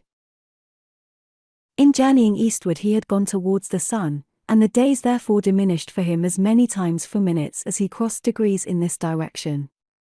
There are 360 degrees on the circumference of the earth, and these 360 degrees, multiplied by 4 minutes, gives precisely 24 hours, that is, the day unconsciously gained. In other words, while Phileas Fogg, going eastward, saw the sun pass the meridian 80 times, his friends in London only saw it pass the meridian 79 times. This is why they awaited him at the Reform Club on Saturday, and not Sunday, as Mr. Fogg thought. And Passepartout's famous family watch, which had always kept London time, would have betrayed this fact, if it had marked the days as well as the hours and the minutes. Phileas Fogg, then, had won the £20,000, but, as he had spent nearly 19,000 on the way, the pecuniary gain was small. His object was, however, to be victorious, and not to win money. He divided the £1,000 that remained between Passepartout and the unfortunate Fix, against whom he cherished no grudge. He deducted, however, from Passepartout's share the cost of the gas which had burned in his room for 1920 hours, for the sake of regularity. That evening, Mr. Fogg, as tranquil and phlegmatic as ever, said to Ouida, "Is our marriage still agreeable to you?" "Mr. Fogg," replied she, "it is for me to ask that question. You were ruined, but now you are rich again." "Pardon me, madam, my fortune belongs to you. If you had not suggested our marriage, my servant would not have gone to the Reverend Samuel Wilson's, I should not have been apprised of my error, Anne." "Dear Mr. Fogg," said the young woman. "Dear Ouida," replied Phileas Fogg. It need not be said that the marriage took place 48 hours after, and that Passepartout, glowing and dazzling, gave the bride away. Had he not saved her, and was he not entitled to this honor? The next day, as soon as it was light, Passepartout rapped vigorously at his master's door. Mr. Fogg opened it, and asked, "What's the matter, Passepartout?" "What is it, sir?" "Why, I've just this instant found out." "What?" "That we might have made the tour of the world in only 78 days. "No doubt," returned Mr. Fogg, "by not crossing India. But if I had not crossed India, I should not have saved Ouida, she would not have been my wife, and—" Mr. Fogg quietly shut the door. Phileas Fogg had won his wager, and had made his journey around the world in 80 days.